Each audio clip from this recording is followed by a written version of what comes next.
Good evening, everybody. Welcome again to 3D6 Down the Line. You're watching episode 16 of our Dolmenwood playthrough using the Old School Essentials rule system.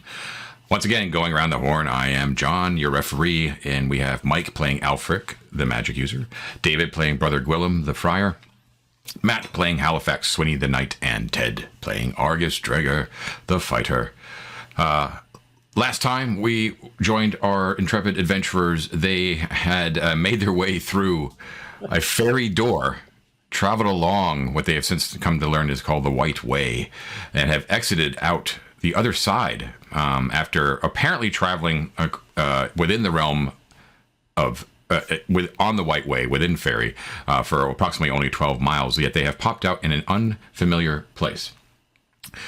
In fact, on top of a roaring waterfall, standing amidst a stand of gigantic willow trees. They have not brought their retinue with them, all of their retainers, nor their wagon, nor their horses. The only thing that they brought with them is Ethel the mule and themselves. Correct? So Yes, I was wondering. because Ethel is tough as nails. We'll go anywhere and do anything. Planning. Right. So, can we just get a brief overview, probably Ted, of not every nitty gritty thing, but just what we've got on Ethel? What is Ethel carrying? Oh, what's on Ethel? Yeah. Ethel currently we have one tent, we have some cook pots, some water, a good amount of iron rations, and some rope, and a shovel, and a saw, and a spare shield. Okay. And some stacks. Cool. So it's actually pretty good. Yeah. If you're going to get stuck 1,000 miles from home, Right. something to eat. Okay. So you had passed through what seemed like these strands of these willows as you kind of exited out of the White Way, and the noise of the falls assaulted you as you kind of took bearing of where you were. So it is so loud that you can barely talk to each other without you basically need to shout. Ethel is obviously distressed. You kind of have to keep a hold on her bridle, and you can see the falls off pretty close to you, but you are basically enclosed in all spaces by the drooping branches of these ancient, absolutely massive willow trees. When you get a good gander at it, of your surroundings, you can see that you're standing amidst, like near the trunks of 7 huge willow trees. And when I mean huge, they are over 350 feet tall. Massive things. And they are basically bunched together. You are underneath them, and they are on the banks of this fall as it tumbles over this huge drop. So it looks like, should you look over the side, that you might actually be able to see some of the roots of these ancient trees actually poking out from the sandstone cliffs that this falls are dropping off of. So we're at the top of the falls? You're at the very top, yeah. So the sound is extreme. There is a lot of humidity in the air. And your first question when you exited is like, where are we and when are we? So you did notice that the weather appeared to be clear and sunny. Seemed to be a nice day. The sun in the sky does not appear to have moved from when you entered from the previous door. Of course, that could mean a lot or a little, depending on how you decide to interpret it. So that is that is the situation. Are we close enough to the top of the falls that we could look out on to the horizon kind of thing? Like, you would have to step out from beneath the protection of the willow trees to kind of get a good. But yeah, you get that impression that you could. Yeah. We have a sense of how close we are to that edge. Are we precarious right now? No, you're not in any danger. Yeah. You're not in any danger, but you are very close to the edge. But it's not like one misstep would cause you to go over. All right, I'd like to get trot your view over there. Yeah. Yeah. Okay. Because it'll tell us a lot. We can see a wide amount of land right away. Sure. Okay. So you part through like this really idyllic area beneath the willow trees, and then the sun sort of blinds you as you step through this veil of willow branches, and you find yourself maybe about 10 yards or so from just a fall, just like a cliff that just goes right off, right? And to your left is the falls, massive things, right? Huge amounts of sound. Left. Okay. Yeah, to your left, yeah. And behind you is the tree stand. 7 huge trees. Anyways, but in front of you, as you look out over the falls, you see the most glorious sight that you've probably ever seen. I don't think that any of you have had any occasion to be this high up at any point. So you see the broad expanse of what can only be the Dolmenwood spread out before you in all of its glory, just like all the way out. Just rolling hills of varying different kinds of trees just go marching off into the hazy distance. All sort of through the film of the mist rising up from where the falls crash down below. You see that it appears that what you're looking out over is a deep, deep, long valley. Like maybe you're on one end of it. You're not really sure, probably because you're at the top of a falls. But you appeared like the long stretch of it winds out in front of you, with the river basically cutting through it. But there is no landmark or frame of reference that was like, oh yeah, I know where you are. The only thing that you can confirm is that this is definitely like Dolmenwood, like you haven't left the wood. So we can't see, for example, so far in the distance, the shimmer of a lake or a castle on a hill or something at all. Let's see, what could you see with that distance? You could see that off to... So first of all, you kind of triangulate yourself. You look where the sun is. And then you look at the way the direction of the river is flowing. And you can tell that the river is flowing in a southwesterly direction. Okay? I know where we are. And it appears that way off in the distance that the force actually breaks and goes into a lowland area of brackish fens and marshes off to your right.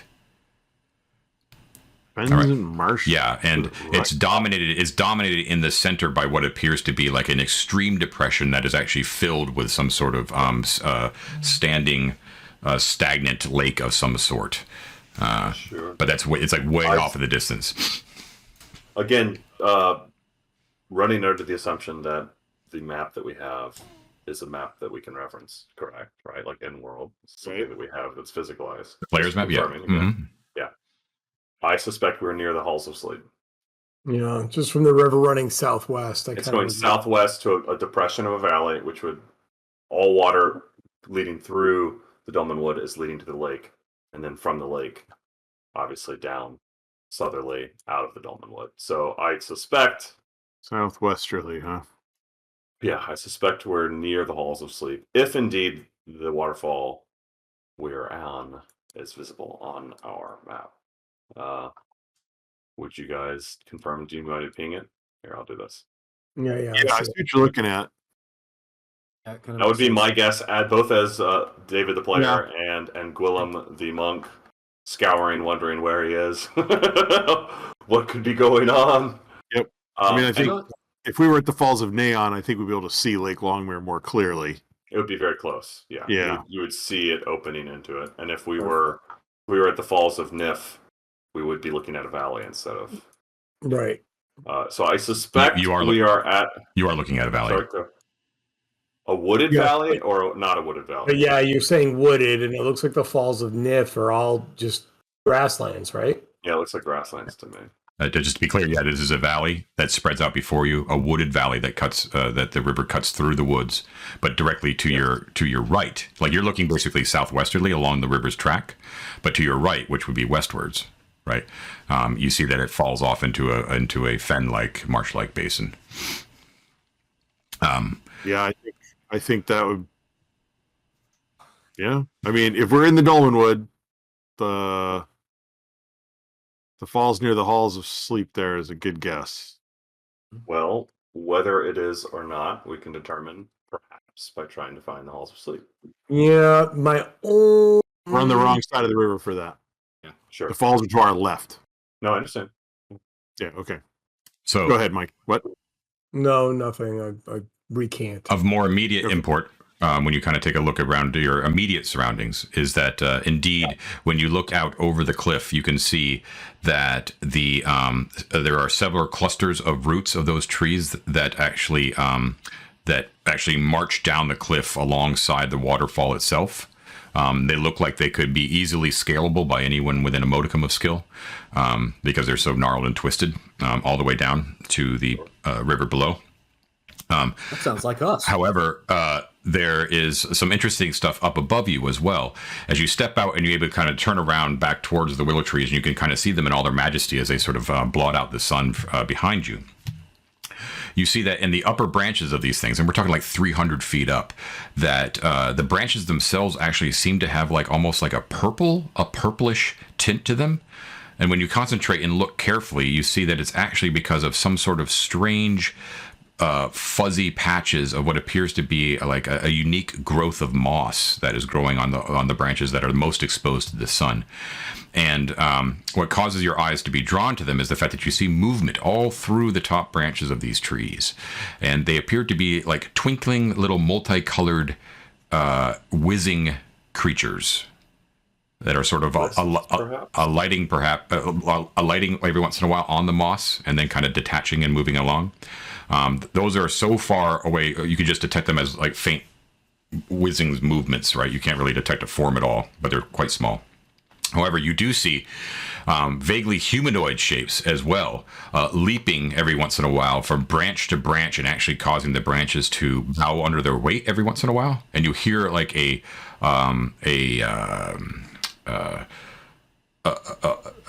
primal grunting every once in a while, like a hooting, like a woo, woo, woo, woo. Up there, yeah. My cousin's up there. Yeah. Wherever they alight on the trees, it appears to leave like a glistening substance of some sort that sort of drips a little bit. Now all of this motion that you're seeing is all, and the purplish color of those branches is all way up, like 300 feet up. Sure. John, would we have heard? I mean, these willows sound incredibly huge. I mean, they sound monumental. Would any of us have heard of anything like this? Is this something, a landscape, a landmark that any of us would have heard of? No, I don't think you would have. I think to be realistic, I think you may have heard legends of a stand of ancient willows like this, but it was from like long centuries ago. And it was right. Yeah. But, I mean, it makes sense. The legendary grove of trees at the end of a ferry road seems good place to put it. Appropriate. Yeah, exactly. Yeah. Speaking of which, is that door still there, John? The door is still there. And you know what? And speaking of the door, I'll give you this because I think it would be something that you would have been told as like a fairy tale, just like Ted said. The tales of these were always associated with an entrance to fairy called the Glammering Gate. Glammering Gate, right? And the Glammering Gate, just from the stories, that's the door that leads to the roads. Yeah, it was a door amongst an ancient stand of willows that stands guard over an entrance to fairy, something like that, but very vague. There's no indication of what you experienced along the White Way, or even that it is a passageway to the White Way. But nothing like beware the Glammering Gate. No, I'm talking like primal childhood, sort of like the fairy stories of the willow trees that guard the Glammering Gate, sort of thing. Okay. Well, we might have found those. One question about these willows: do they appear to be? You mentioned 7 very specifically. Do they appear to be evenly spaced as if they were planted, or do they appear to be organic in their growth? They look to be organic. Likewise, along the trail of roots that kind of climbs down these sandstone cliffs, you see that the cliffs themselves, even distant from the roots themselves, but the cliffs seem to be heavily pockmarked with at least human-sized caves. Like lots of places where you could kind of dip into. Like if we climb down the root structures, we could go into caves. You could access the caves, yeah. Mm-hmm. Correct. Is there any evidence of a road leading away from the door, like an ancient and decrepit road, flagstones. It's completely pathless. It's completely pathless, but you do see that it's not like you must use the roots to get down. It just looks like that'd be the most direct way to get down to the valley floor. Oh, no, I'm not talking about the roots, John. I'm talking about right in front of the door. No, I know. Is there like there isn't? What I'm saying though is the roots are not the only obvious route down. Like you could wind your way down. It would just take. You would have to go quite a distance in order before the land starts to level out. Well, I have a thought, guys. I mean, Ethel's not climbing down roots. Right. Yes, well, quick little precisely. question to go with the road question. Then, David. Oh, go ahead. Yeah, is that no road and also no other sign of any ruined wall or collapsed building or dolmens or anything in our immediate area? I'll just double check so I'm not lying to you. No. Okay. No. Go ahead, David. I mean, very simply, feel free to disagree, members of the party. I think it's a lot harder to get back up from whence we came if we go down these routes. I'm inclined to check out the top side before we do any down climbing, just because it'll be easier. Well, I think either way, like if we go up the tree or down the roots. That's not what I'm saying. Oh, okay. I'm saying I we're was already gonna say- we're at the top of a waterfall. Look around up here first. So look around up Look here. around up here. Going down the Okay. routes, if we decide we want to come back up and check above, it's a lot harder of a process. Not least of which Absolutely. because there could be a lizard beast in one of these caves ready to chomp at our ankles, right? True, but there are hooting gorilla men above us right now, covered in moss and glowing and twinkling. And I'm not saying we climb the trees. I'm saying No, I know you're not. I'm survey- saying yeah. staying right here might immediately, very shortly, become a problem. I'm going to give you We're going to get pooped on. looking at Yeah, exactly. looking at what I think the visibility would be on this clear and sunny day. I will give you a few more details.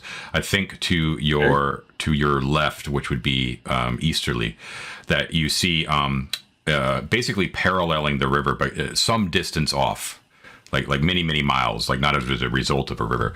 It looks like the land is basically shrouded in mist. So there's a point at where you're looking eastward and southward that the land is just basically like walled off by appears to be mist, cutting off your visibility after a while. However, you probably would guess about 5 to 6 miles away to the general southeast, you can see what appears to be just a thin, like a couple thin, tightly clustered lines of smoke. That's what I'm talking about. Let's also- go find some civilization. Also, some other signs of possible civilization is you see that when you peer off against the sun, you're looking down that river. You see that what might be one or two small vessels going down the midst of that river, like away from you. At the bottom of the falls? Way at the bottom, like down the river. You know what I mean? Like down the. I just meant like not up, not north. No. Yeah, like down the river away from you. And they appear to be heading towards what appears to be a couple of other small streams of smoke, which looks like it lies. Those streams appear to look like they lie along the river at some point, but they are hidden within the depths of the forest. Nice. Well, I think smoke is a good. Not that it'll be friendly smoke, but is a good landmark. I still feel like while we're up here, it'll be easier to take a quick look around. Like Once we get down, I don't think we're ever coming back up. Is my point. Right. Spend the day exploring this hex and then Maybe go down. Yeah. That's and just then a go thought. down. If you guys agree. Just to confirm, we're on the west side of this river, right, John? You are. That's correct. Mm-hmm. Okay. So if we are where we think we are, then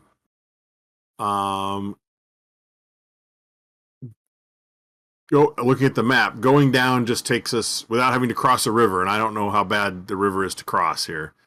If we were to just go down and just keep going, we could end up at Lake Longmere, but there's really nothing between us and the lake. There'll also be several days travel. So, there through A non-roaded. lot of days of travel, yeah. Argus says not everything is going to be marked on the map, man. I mean, there's Well, probably agreed. True. small small fishing villages or whatever along the river. 100%. Yes. Yeah, and don't forget the map is also inaccurate in scale and scope. Mhm. Argus, as you survey the dangers of the river itself, you can tell that at the base of the falls, the river appears to be its narrowest, and it's about 100 yards across at the base. Right, and then as it moves off into the distance, you can guess that based upon the separation of the trees, which indicate the path of the river, as you look down, that it appears to actually widen to quite a large span of about half a mile across. So it starts at 100 yards at its narrowest, and then widens to a half a mile. The water will be really Big swift. river, half a mile. Well, if we can travel down to the area where we saw boat traffic, I'm sure they do boat traffic to get across the river anyway. Yeah, that's a good possibility. Although, again, looking at the map, you have to cross one river and then potentially another river. Getting back to Prigger, it's going to be a pain in the butt. I mean, I suspect getting back to Prigger is going back. What to if there's Right. What I if think it's there's the a road cro- again. Yeah. Sorry, Mike. what if there's a crossing to the north of us? Instead of trying to scale down the waterfall and all the rest of that, we might be able to get to an area where you can actually just cross the river. What are they called? Forges? Not forges. Ford. Yeah. Yeah. This is kind of where I was going, Mike. Is I'm wondering, Maybe rather up than even- better than down. yeah, just stay up here. If there's nothing that forces us down the falls, we look around up here for a crossing. If we are wanting to head to the Halls of Sleep, which I don't know anything about it. But I can see that it looks like there's a road that'd get us home pretty easily from there. Right. Or we take we do what we originally thought we might do, is just explore the hex and then take the ferry road home. Even though those shadows were super creepy, it's probably not as creepy as the multicolored monkeys hooting up in these trees. That's true. But there also may be all kinds of cool stuff if we go along the bank of this river. That could be kind of fun. I mean, I like the idea of kind of John, poking around up north. exploring the hex involve going down the waterfall? Mm-hmm. Is it? What? I said, you continue. No, I'm asking, like, if we do a hex exploration at the top of the waterfall, I can't ping like you guys do. Does that take us below the waterfall? Like to explore that hex, is the waterfall like in the middle of the hex? Yes, it is. So you would, yeah. We would only explore the top half. We can only explore half of it without going down, is what you're saying. Yeah, but there's no rolls for exploring down. You know what I mean? You just have to indicate that you would like to do that. If you want to limit your exploring to just the top section of the falls, and that's fine. But if you tell me if you're going to spend your entire day exploring the entire hex, I'll give you everything if you want. But we can also, like you said, the tangled roots aren't the only way down. We can take the easier path down with Ethel. Correct. And still explore. It's just like, right. If we're gonna do the roots, we'll go a little bit down from where we are, or a little bit up from the bottom. Yes, right. So that we don't lose Ethel. But yeah, you would have to indicate, like, you basically would miss anything that would be interesting on the walls themselves. Unless you told me, like, you the way you explore is sort of like you tie Ethel up at the base and blah, blah, that's all. Well, is it safe to say? Sorry, go ahead, Matt. I was just gonna say I kind of like that idea of exploring by taking Ethel down and then tying her up down at the bottom and then climbing up a bit, because we can always, again, it's easy to get down, hard to get up. So if she's tied up at the bottom and we climb up and kind of peek in those caves a little bit. I don't know, that's kind of where I'm leaning for this hex. Well,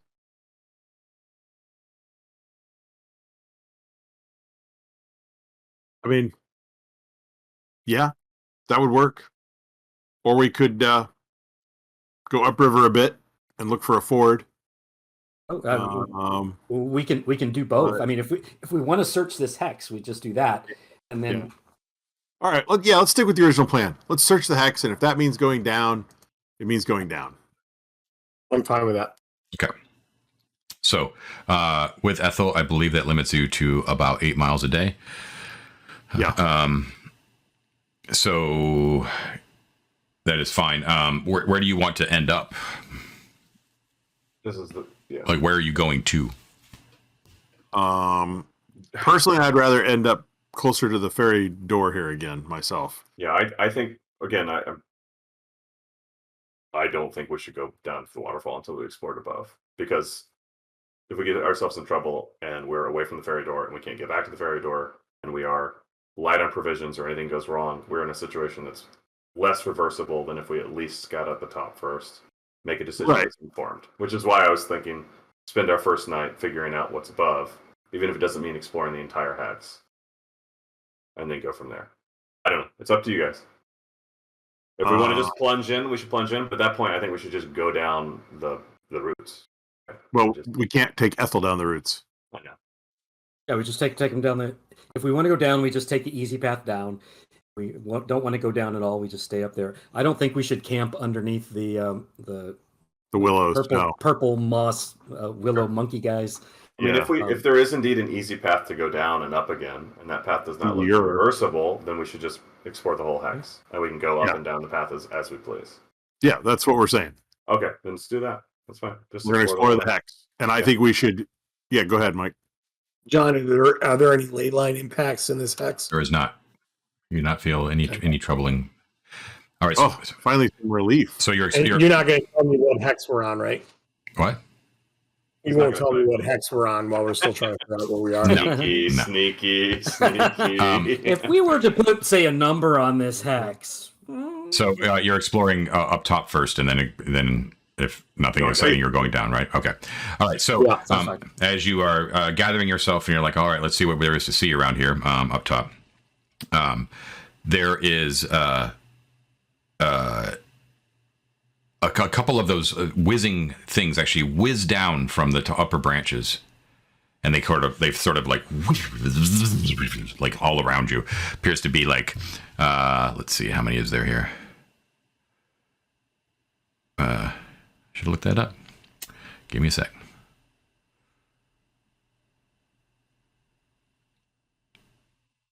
Looks to be about like 7 or 8 of them. Kind of, and they appear to be like super dark blue, and they leave like a little dark blue trail behind them. And you're like wiggling around, and you're like, you can see that they're obviously some sort of like fairy winged creature, like little fuckers. And they're like, and they whip behind one of the trunks of all at once of one of the willow trees that you guys are standing under. Ethel like ears like perk up, and then they're gone. You can still see some of these things like whizzing around in the top branches, but the ones that came down and visited you disappeared behind this trunk. And then like a moment later, out steps from behind this trunk a beautiful, ravishing looking woman with long dark blue hair and pale skin. And she steps out. Uh-oh. She looks at you, she goes, "Hello, gentlemen. Welcome to the Elder Willows." Ooh. Oh. All such handsome men in your own way. Our own way. Yes. They're marvelous trees, my lady. She surprisingly sidles up to Guillem, who is now now a colorless, very pale creature in his own right. Sure. And she puts a soft hand on your shoulder, basically, and sidles up to you with her. The length of her along your own body. Says, "It's very nice to meet you." Do I detect the sounds of the South on your tongues? Tell me more. Indeed, you do. I think Willem blushes a little bit, for sure.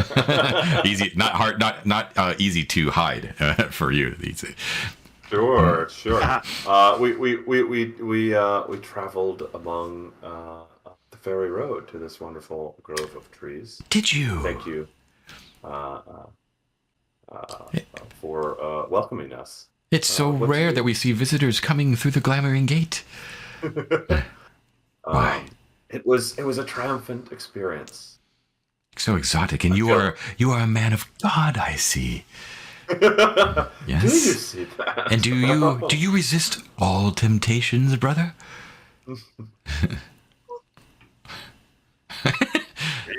All of them? My dear lady, the world is full of many temptations, several of which hold the spark of the divine. Of which do you speak specifically? Well, I am of the mind as a free spirit, but also a servant of the one true God. That appealing to our baser natures is sometimes a healthy thing to do, wouldn't you say? Argus says, "I'm very base. Very base." Are you? She strokes one hand down Guillem's chest before detaching herself from him, and sidles ever so dexterously up to you, Argus. Sure. She says, "You know what I desire most?" As she looks out underneath her eyelashes at you. It's a kiss from a handsome Southerner. I think would do me right on a sunny day like this beneath the willow trees. That's all I ask. I will. Argus will. He will also blush and then bow deeply and try kissing her hand. Ooh, ever the wise. Oh. Yeah, I know. Nothing's. She says, "Don't be alarmed by the presence of your friends. I desire something a little bit less tame than that. Shall we abscond? We do have a tent on the donkey. We don't need accommodations. Perhaps abscond behind the tree for the nonce, just a bit." And he was never seen again. Here's the problem: is I think that like actual Argus probably would totally be like, "Okay, let's go." Then do it. Actual Fred is extremely worried. Do it. Well, it doesn't appear. I'll say this: that it does not appear that you are obviously not, because I haven't called for a roll. But it does not appear that you are in any undue influence. It does not appear that you have been glamored in any sort of way, unlike the way that you were with the oaken string. Yeah. But She's hotter than the muscly bard. She's we'll say she's of an equal hotness from a different perspective, of course, but she's using her natural born gifts to try to woo you, Argus, into just a kiss upon her rose red lips. Okay. He'll lift the visor up on his helmet and twirl his mustache, and then lean in for the base act. All right.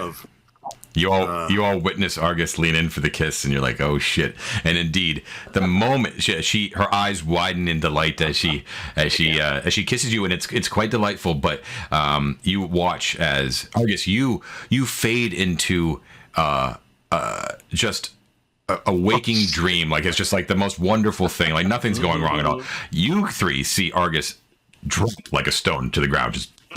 Then the moment he drops, you hear loud snores coming from underneath his visor as it clangs shut.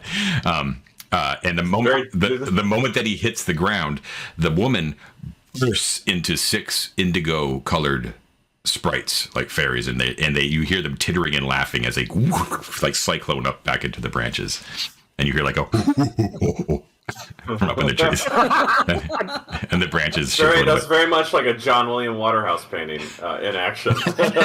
yeah. So you could have been turned into a monkey. You know what? I think Argus didn't get it so bad. I'll go nudge him awake and see if he stirs. Argus. That's a wake up. Yeah. And he's got a big dopey smile. A gentle slap across the face. A gentle slap does not appear to wake him up either. It's just blissfully sleeping. I take one of his dirty socks off and I jam it up underneath his visor. That doesn't do the trick either, surprisingly. All right. Well, Lover Boy is blissed out. Ethel nuzzles him. That doesn't appear to work either. Can I go ahead and get Argus up? Sort of put his arm over my shoulder, lift him, and drape him upon Ethel's back. Yes, you can. Mm-hmm. Yeah, I will help out there too. That. He's a heavy boy. I'll look at everyone and say, "Don't kiss Cine Faye," and why don't we go upstream? We're not climbing with him. So as you continue on with Argus over the back of Ethel, and you're like, "Oh God, that was great." A couple more of these things flit down as well as you're kind of leaving the stand, and these appear to be kind of a pinkish rosy hue It's like 5 or 6 of them, and you actually hear coming from that little cloud of them. You hear Guillem's voice echo out. What did you say, Guillem? Don't trust the Fae. What did you say? I didn't say don't trust. I said don't kiss the Fae. Don't kiss the Fae. Yeah, so you hear it in the exact intonation in Guillem's voice. You hear, "Don't kiss the Fae. Don't kiss the Fae. Don't kiss the Fae. Don't kiss the Fae. Don't kiss the Fae." Can I respond? We get it. Can I respond? This is very Predator, by the way. Stick around. Exactly what the Predator would do is he would record voices and yes, that's what I'm saying. Yeah. In recognition of their game, can I respond back by saying, "We Fae are very smelly, aren't we?" See what they do? You hear that? We Fae are very smelly. We Fae are, and you hear up in the trees. You hear like a whole bunch of like little like giggling laughter, but not in the cloud, but like way up in the trees. Yeah. And then you actually hear within the cloud is like some of them saying, "We Fae are very smelly," and you hear, but you also hear within that cloud, you hear like the not a clip clop, but the sound of Ethel moving through the forest. Like you hear that as well, like basically all the sounds that you guys are making, they're mimicking at the same time. And then they eventually, like, since you're not like engaging with them too much, they and they scatter off. They were fun. They were fun. I liked them. All right. So welcome to the Elder Willows, boys. Well, if indeed the halls of sleep have Fae themes, then perhaps we are nearby. Okay. Well, are we continuing to explore that? Continuing to explore. Yep. I'm just looking at my charts here. Give me one moment. All right. So it's fun. I like that. Yeah. I'm glad you kissed her. I mean, I knew better, but I feel like it's something Argus would totally do. So. I think it's net positive, Argus. You got a nice nap. You were tired, I'm sure.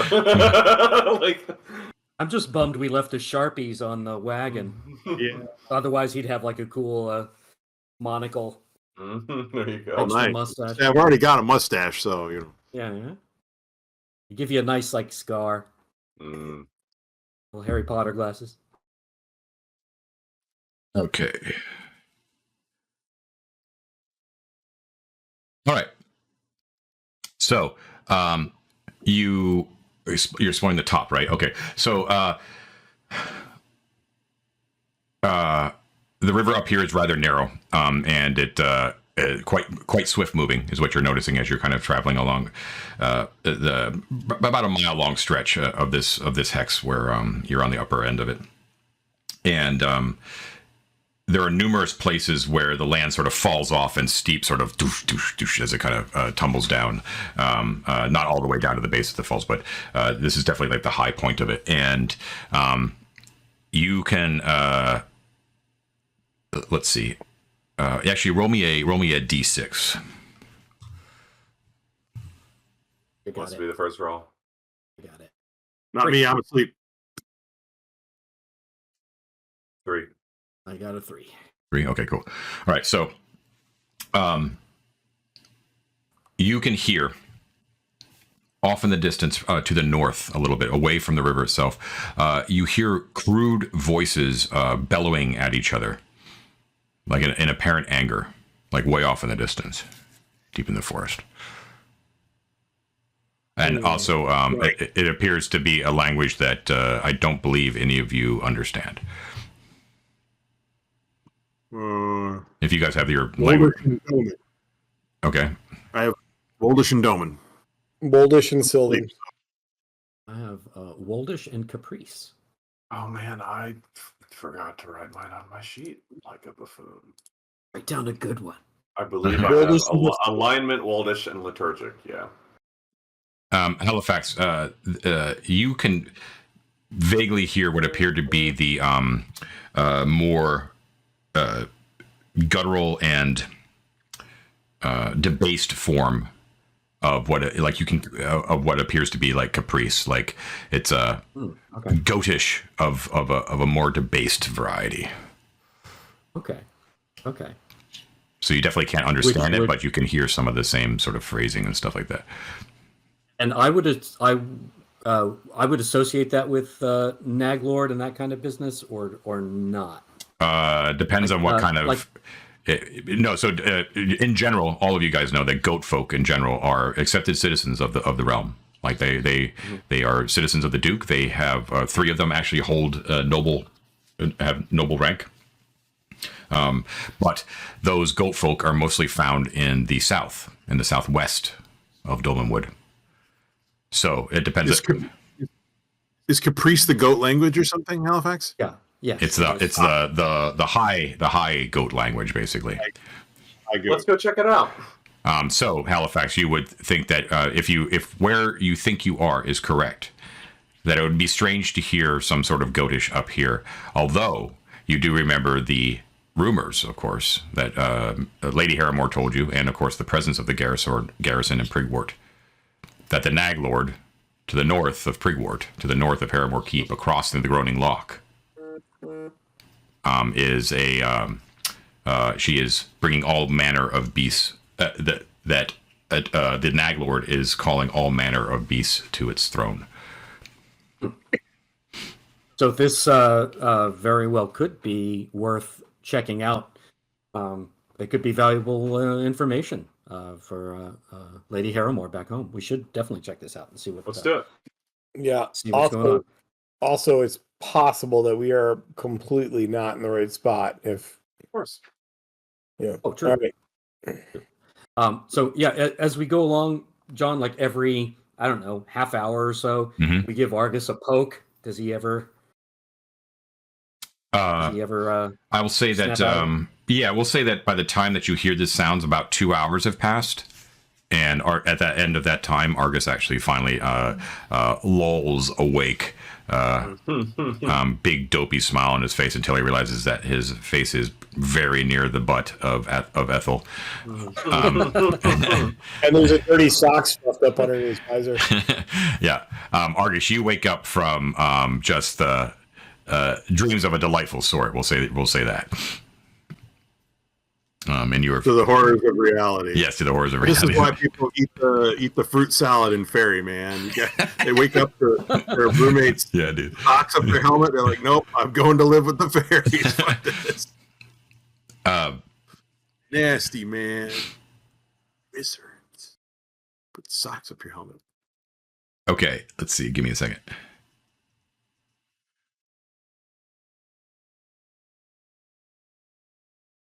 So Argus, that was some kiss, huh? Proud of you. Man.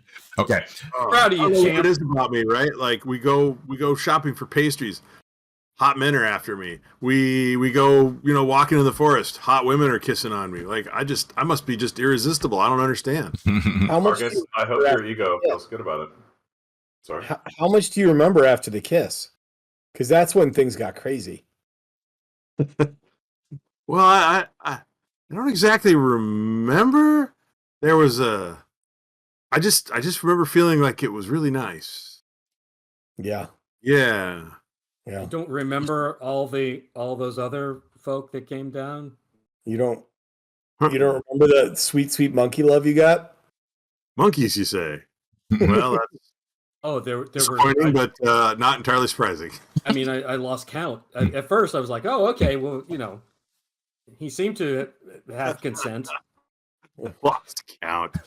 Well, again, what can I say? You wouldn't have thought I could keep going for that long, right? I did not. I did not think you could. And why is that?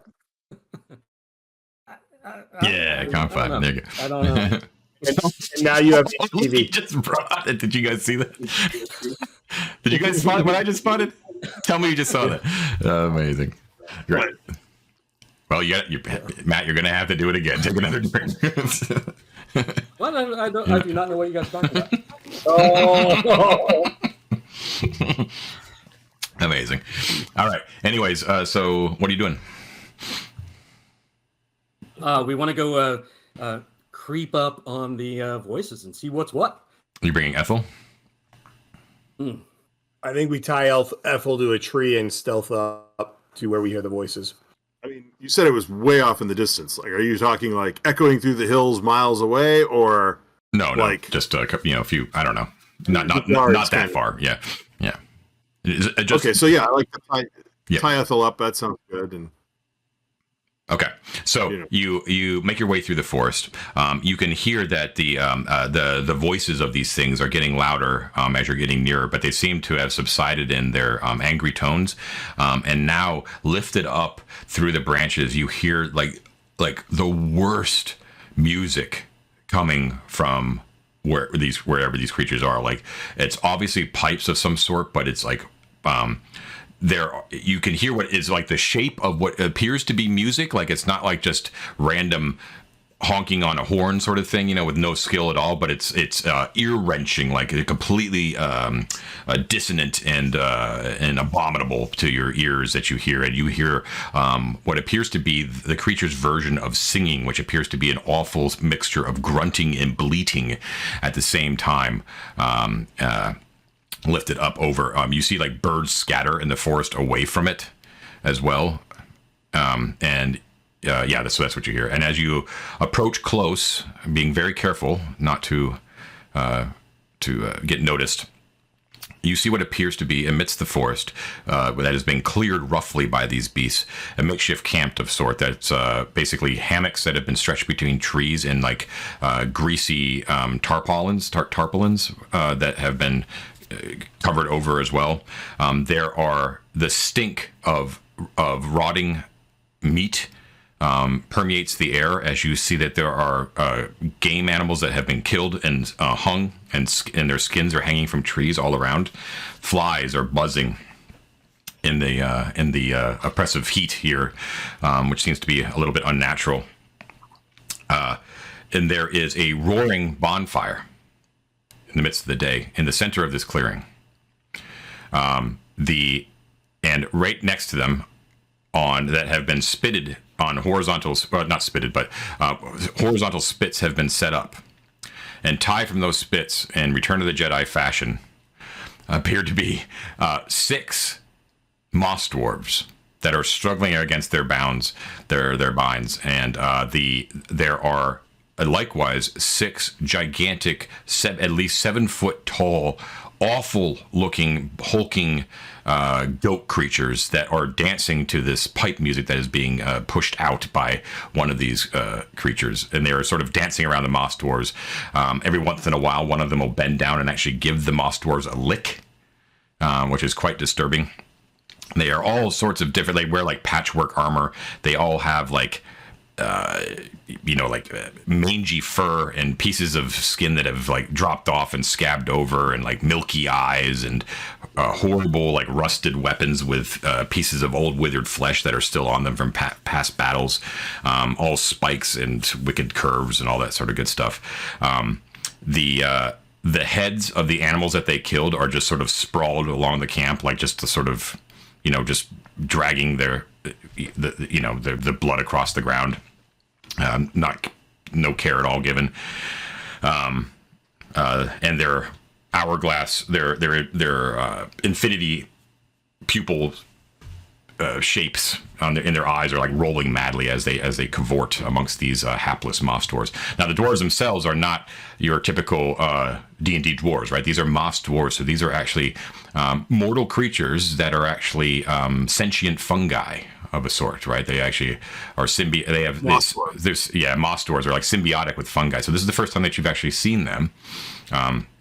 And they are also extremely unique depending on each one. So a lot of them will have like long filaments for hair. Some of them have like blooms of fungi for eyes. Bark like skin. Like that's pretty much universal. They have like this sort of dark brown nutty skin. And just a very, very strange looking creatures, but they're bound hand and foot on these spits. It looks like they're about to be roasted with this fire. Yeah. John, before we leave the forest, you said a lot of the trees were covered in moss. Yes. Mm-hmm. Not to confuse the fact that we're talking about moss dwarves, but the willows were. So, is there any moss growing around us here? Not that specific purple moss, but there's moss. There's moss around. There's moss. Yeah. Not related to the dwarves themselves. Because there's a lot of loud noise, I'd like to pluck a couple little pieces of moss and plug my ears with it. just as a makeshift earplug. Okay. Happens sort of the Like aggressiveness of this music that I feel a little suspicious of. Yeah, it definitely blocking it out definitely The helps. Odyssey style, you mean, with the sirens, that kind of thing? Sorry. Like the sirens on the Odyssey, where He can't hear you. He's got moss in his ears. yeah, clearly. Huh? What? Pardon? Why not? Huh? Huh? Must be working. Okay. All right. Let's withdraw and discuss really quick, so we're not having a conversation right on the edge of the clearing. Okay, so are moss dwarves sentient? Are they worth saving? I mean, do we really want to fight 7-foot tall Trollocs to save them? I don't know. This just from the description, I mean, John, unless we have heard stories of the moss dwarves being just total jerks and enemies of the people, seeing some people like help, and I think that we would have heard of them as being people, right? Like sentient. Oh yeah, you know of them. You just haven't seen them, but they're not like they're not They're not boogeymen. No, yeah, they're not creatures of myth. Like there's a known area called Mulch Grove, which is actually to the east of Prigwort, where most of them tend to live, and they have like a dwelling that's called Orb Swallow, which is a town. We were thinking about going there when we had the Yeah. Yeah, they trade with humans and stuff like that. Yeah, actually, you probably have seen one or two in Prigwort, because some of them would show up on Collie, I'm sure, to sell some of their wares from Orb Swallow, but you probably just hadn't had any occasion to converse with them. That makes sense. Okay. Yeah, Halifax is going to argue strong for saving these guys. We can't just leave poor, people that are helpless tied above a fire to die slowly like that. That's horrible. Yeah, I gotta, like, Argus hates the idea, but he's got to agree. So is there a way that we can try to create a diversion or view this as not a direct confrontation, but one in which we cause chaos and free these dwarves to run for themselves? Because I think that is the best approach to a situation like this. I don't think we're going to survive a 7. Don't you got some magic? David, except we don't know where we are. We don't know where to go. We're just basically going to run encumbered through the woods until they chase us down and kill us. Right? Like, that's my only concern, is I'm just feeling like we're burdened down with captives and Ethel, and we have no idea where to go for safety. And I got to think that these things are probably pretty wood savvy and will have very little difficulty tracking us down. Oh, so, I don't want to leave. I don't want to leave those things alive. No, I have an idea. If they caught these guys, they're going to do it to somebody else. No way. I have another idea. Yeah, but who made you judge, jury, and executioner? Jeez. Huh? Yeah, the Halifax just became a crusader. Let me open my book of how to be a guy. Give that guy double-digit hit points. I'm going to kill everything. Jeez. Hey, it's in the manual. It's in the manual, page number 1. Guillem has a thought. Guillem strokes his non-existent beard, because I don't think Guillem has facial hair. That was Snell. No, Snell was clean. Snell was faceless. Anyway, this is a very left field thought, and there's a shocker. Assures no success whatsoever. But we know the power of the Fae to put our dear friend here to sleep. And though we do not treat with the Fae, I wonder if they might bargain with us to help. Come down and kiss the evil.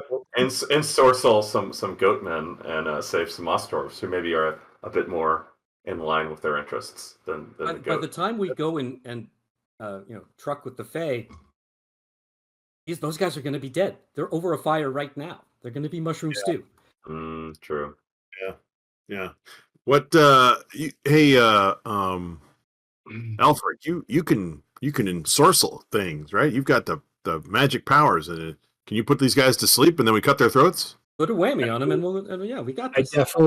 I've memorized sleep twice. I don't know what that means, but that sounds great. Right, but I'm just saying, is I might be able to get one right away. Right, we just don't know how many it's gonna. The more powerful the individual creature, the less likely my arcane powers are to affect them. Well, you affect a certain number of hit dice with this spell, is that how it works? Yeah, you basically cast it. You roll a number of hit dice, and it puts that many hit dice to sleep. Right. Mm. You lose the extra, basically, right? Other thoughts? I think that's a very good option. So just for Good that, thoughts. I mean, just to think about that real quick. Sorry, David. One quick point is like Sure. when John's like NPC did it to the wolves in Phrygia, I think she rolled pretty much close to max and dropped 2 wolves. So, just so you know. Seven of them. We may or may not be actually outgunned that badly by these guys, since they do appear to be rotting, I think John said. And But their weapons were rusty and not Rotting cared for. skins. They're not good at tanning hides, Ted. yeah, he said that, but he also made it sound like the goatmen themselves were not in the best condition. Well, they tend We to also have so when you this was like way back in like the very first episode, but when you were told about like the threats that the Nag Lord had upon the lands of House Harrimore, and when there was description of like the Crookhorns, or is what they were called, which are the which were wild goat men that were native to the northern part of Dolmenwood, but had since geez, I can't speak tonight. Fallen underneath the corruption and influence of the Nag Lord, and so that corruption sort of manifests on them. So this is sort of like their natural state as they have become enslaved by the willingly enslaved by the Nag Lord. Okay. So it's not necessarily an indicator of their physical condition. It's an indicator of their loyalty. That's correct. Okay. if we like light a torch and chuck it over there, right? It's going to make some smoke. It might lead 1 or 2 of them away. That's enough of a break for us to like rush into camp. Argus and I are pretty loud. We can go in there and start. Then one of you could wizard, maybe cast sleep, and maybe you could work on freeing the dwarves who could become our allies, and then we would have numbers over these guys. I have a couple thoughts. I think sleep is very powerful. I also think the element of surprise is big. So if we're using it, we should use sleep before we do anything else, including like getting to go elsewhere. Surprise are going to be good. Another thought, though this is again kind of a Gonzo thought, but they're very enamored by this dancing, circle of the feast. I wonder what sort of agitation or distraction casting silence on their musician would cause when they have no awareness that anyone was around, and now they just can't hear the musician, right? Like ways for us, like generate confusion or frustration, right? That don't announce our presence, that we can watch, right? I think are powerful tools prior to like charging in, Blades Drone. Yep. My argument to that would be that a silence spell being cast doesn't matter if they realize it's us or even a spell. They would be wary. They'd be wary if they couldn't hear the guy playing the music they're all dancing to. It goes silent, right? And they get confused and they go, "What's going on?" And he's trying to. I feel like that blows our element of surprise, David. But I think that's what I'm concerned about. Casting silence on the fighters who have to tromp through the underbrush to get to where they need to get is probably a really good idea. What I'm saying, however, is there's no way they would know what's happening to their musician. So the surprise doesn't. In other words, I don't cast silence, and then they go, someone cast silence from the wood line, right? They just can't hear the musician guy anymore, and they all feel confused. But they also might be on edge then and start looking around. Exactly. I would start looking around, be like, "What the fuck, you guys?" And at which point, I'd see the 2 fighters running at me. And you would rather do that than let them explore around and try to figure out the source of this and divide themselves. You know what I'm saying? Well, I see where you're going. They might like this is not necessarily one in which they laser in on us. And if we immediately do something like that and squander it by charging at them, the charge focuses, they know who did it then, because they're guys with swords charging at them. So the spell is pointless at that point, right? Like, even casting silence on you is fairly pointless in a scenario where you are charging right at a group of 7 people, dancing all together, right? So anything that we can do to either confuse them via sleep or silence, or anything that we can do to make them not be there doing the thing that they're doing, seems productive. I get you. So we silence, don't charge, sit and watch. wait till they go. If they, at that point, just as a contingency, if Sure. they don't send anybody out to go look, Yeah. I think we toss a torch then, because then they'll definitely go look for that thing. Agreed. I totally agree. Totally agree. Right. Then, well, I think you just sort of like you poke at the beehive, see what happens, you know, go from there. All right, I love this plan. Okay, I let's think do we it. should- All right, before we do the plan, can we take a quick break, John? Yeah, we can certainly take a quick break. All right, everybody, we'll be right back. Oh yeah. Okay, guys, we're back after a break. Just real quick, I wanted to mention about silence for Guillem, just so you're aware. Remember that there is no save at all if you cast it on an area. So the spell will 100% work if you decided to cast it upon an area.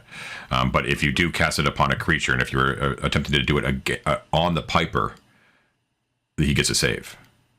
Yeah. So, And if he succeeds, it stays in that area, stationary. So it still stays in that area right, where he was located. right. So just And if he fails, it follows him. right. I'm just saying, like, if any of your plans are contingent upon the Piper himself being silenced to 100%, then it's not a 100% chance. I totally get that. My thinking is I might as well try it because even if he fails to save, the area which I'm targeting is silenced. He can move out of it according to the rules, right? But for some period of time, he'll be silent within that sphere. That's correct. So, John, I have a question. If there's a silence zone, right? Is all sound gone there? So, like, sound coming from the outside is No, gone, it specifically and states in sound the coming spell from- that anyone that within the silence area can hear sounds from outside okay. outside the area. Yeah, That's good to know. but all sound also- within is deadened. Also, I just want to say, like, I think Matt's idea with the torch was also a very good idea. My thinking here is just that we're very clearly outmanned, and while we have the opportunity to test a lot of things out with very little risk attached to it, I think we should do that, right? So it's sort of the combat is war thing where I'm trying to spell, maybe it fails. Maybe the torch is the next trial, right? We can escalate ways of announcing our presence in the things that we trial, right? But I think it gives us a lot of power to observe, see how they respond, understand their group of dynamics, et cetera, et cetera. I mean, that's just where my thinking is with this. And also take in mind, with that exactly in mind, be aware that what I gave you was your initial impressions of what were going on in the camp. You have spent no time at all watching them. This is sort of like you saw them through the trees, and this is what you saw initially within like the first 10 seconds. And then you were like, we need to go back here and talk about what's going on. This is also a very good point. Maybe we should observe a little longer. Yeah, and well, here's my other question for you then, David. Sure. So the the whole point of the combat as war concept, like which you mentioned, I think the point of it is to sort of find creative ways to put the balance in your favor. It acknowledges the asymmetry, yeah. Right. It's probably, like in this case, as we've already observed, toe-to-toe, we're probably in trouble. So what can we do to put things in our advantage? Now, your idea of using the silence spell to break them up and possibly hit them one by one has some merit. I'm trying to think of other things we could do to put it in our advantage, and I wonder if maybe the silence and the sleep at the same time might not be good, because then if we'll know, for example, Mike knocks out 6 of them, hey, that's really good information to have. He only manages to knock out 1. We realize that we were in big trouble potentially. You follow? So, is there anything else we can do to knock the odds in our favor in advance besides just splitting them up and confusing them, which is potentially very helpful, but it's not this. I mean, setting the clearing on fire, for example, not great for the Moss Dwarves, but great for us. No, I also agree. I mean, I think, like, first thought, what John just told us, which was very helpful, is a version of that, right? Like, information is a parity mechanism. The more we observe, the more we understand, the more power we have to behave rationally, right? So I think watching them is a good idea. In terms of the sleep thing, I don't know, right? Like, I'm not necessarily assuming that my silencing the musician will scatter them. I just know it will change the dynamic in a way that they will all observe, in a way that isn't, like, explicitly combat, right? They may. I don't know how John will handle a reaction roll. I have no idea, right? Like, what will happen next is something we can further observe. So we watch them a bit, we silence them. We watch them some more. We see if the conditions change. My only concern with the sleep thing is someone passes out. I don't know. Maybe it's just as, I don't know. Is that a big panic or so? I don't know. That's a good question. If we silence half, or if we sleep half of them, and they know that Fae make people sleep in the forest, Do they assume the Fae are cursing them? I don't know. This is all speculation. Is the point? Yeah. I have no idea. Point out It some, kinda- What, Mike? some of the shortcomings with sleep. If we sleep them and say we do get 1 or 2 down, Okay. we don't immediately engage them. They can just turn around and wake them back up Yeah. again. Yeah. Right. So Yeah. they can just wake them up. There's no save. There's no like they sleep for a couple of rounds. You just slap them in the face and they're awake. You can also go up and just stick a knife in their eyeball and they die. So it behooves us to use sleep like when we are about to attack so that we Mhm. drop as many of them as Okay. possible I and agree. keep our That makes friends from sense. trying to wake them up. So let's try the silence thing first, maybe. See what happens. Try the Yeah. torch thing. I think the torch is a great idea as well. Right? Like we got like tiers of information gathering we can get from these. Does that make sense? Yeah, let's do it. Let's do I it. think I if mean, we're let's gonna do it. do this, if Maybe watch them for 30 seconds a minute. If those guys aren't dying, silence. Just as we I talk. think- Let's do it. the best use of our time here is observation, sure, as long as those guys aren't going to die. First thing, the torch. Try your torch idea first, because that's going to take time to go away from us. Light the torch, put it in some underbrush where it's going to start to smolder and smoke, and then make your way back to us, because we don't want to split the party if we're going to go into a combat engagement, right? And then your silence thing might be the next step, and then sleep. Because it will take the torch some time to work. That's true. You know. Yep. My concern is this. I don't want to like us to fall into arbitration forever. So I'm down to do that. If we set a fire and then put someone into silence or sleep, they have a connection of a sense of other people in the woods doing this to them. There's a very logical bridge between You're smoke counting on the on the horizon and spell effect. If they Yeah. have no concept of anyone around them and spell effect happens, they might still intuit that, but it is a far more abstract bridge than there's a camp 100 yards away from us and our buddy just fell asleep or our musician just went silent, right? Like then there are wizards or fae that are attacking. In my mind, That's as a my gunman. thought, what my hope was is that if you start the fire far enough away, 1 or 2 might be dispatched to go check that out. And then while that happens, then you try your silence or then we sleep and attack. If we can get 2 of them to leave the camp and go a couple 100 yards away, Everyone will be on full guard at that point, though, at the camp. We realize, right? no, but they will be at full guard, but they might just think it's some morons out camping in the woods. Easy meat, easy picking, right? All right. If y'all feel strongly about it, I'm fine to do Well, that one.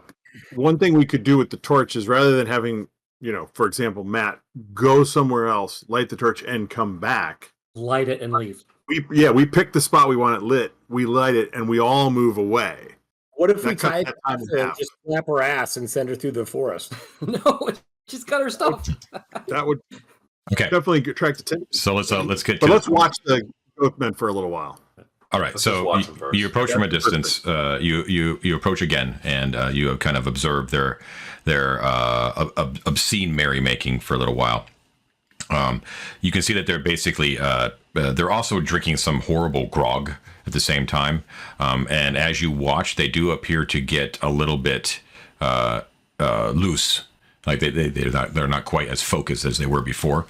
You think that may provide you a little bit of an advantage, that they're very drunk at this point, and they're pushing and shoving and bleeding and kicking the dwarves a little bit every once in a while, sort of pinching them, prodding them every once in a while to see how juicy they are. And they're just building the fire higher and higher at this point. Now, every once in a while, they do slip into like this sort of half. What they're speaking is Gaff, which is the low Gotish, basically the common Gotish language, which none of you understand. But they slip into like every once in a while, like a debased form of Woldish as well. It's sort of like the the Uruk-hai in Lord of the Rings, like when they're meat's on the menu, boys. That sort of voice. Very sort of low speak sort of stuff, and they are.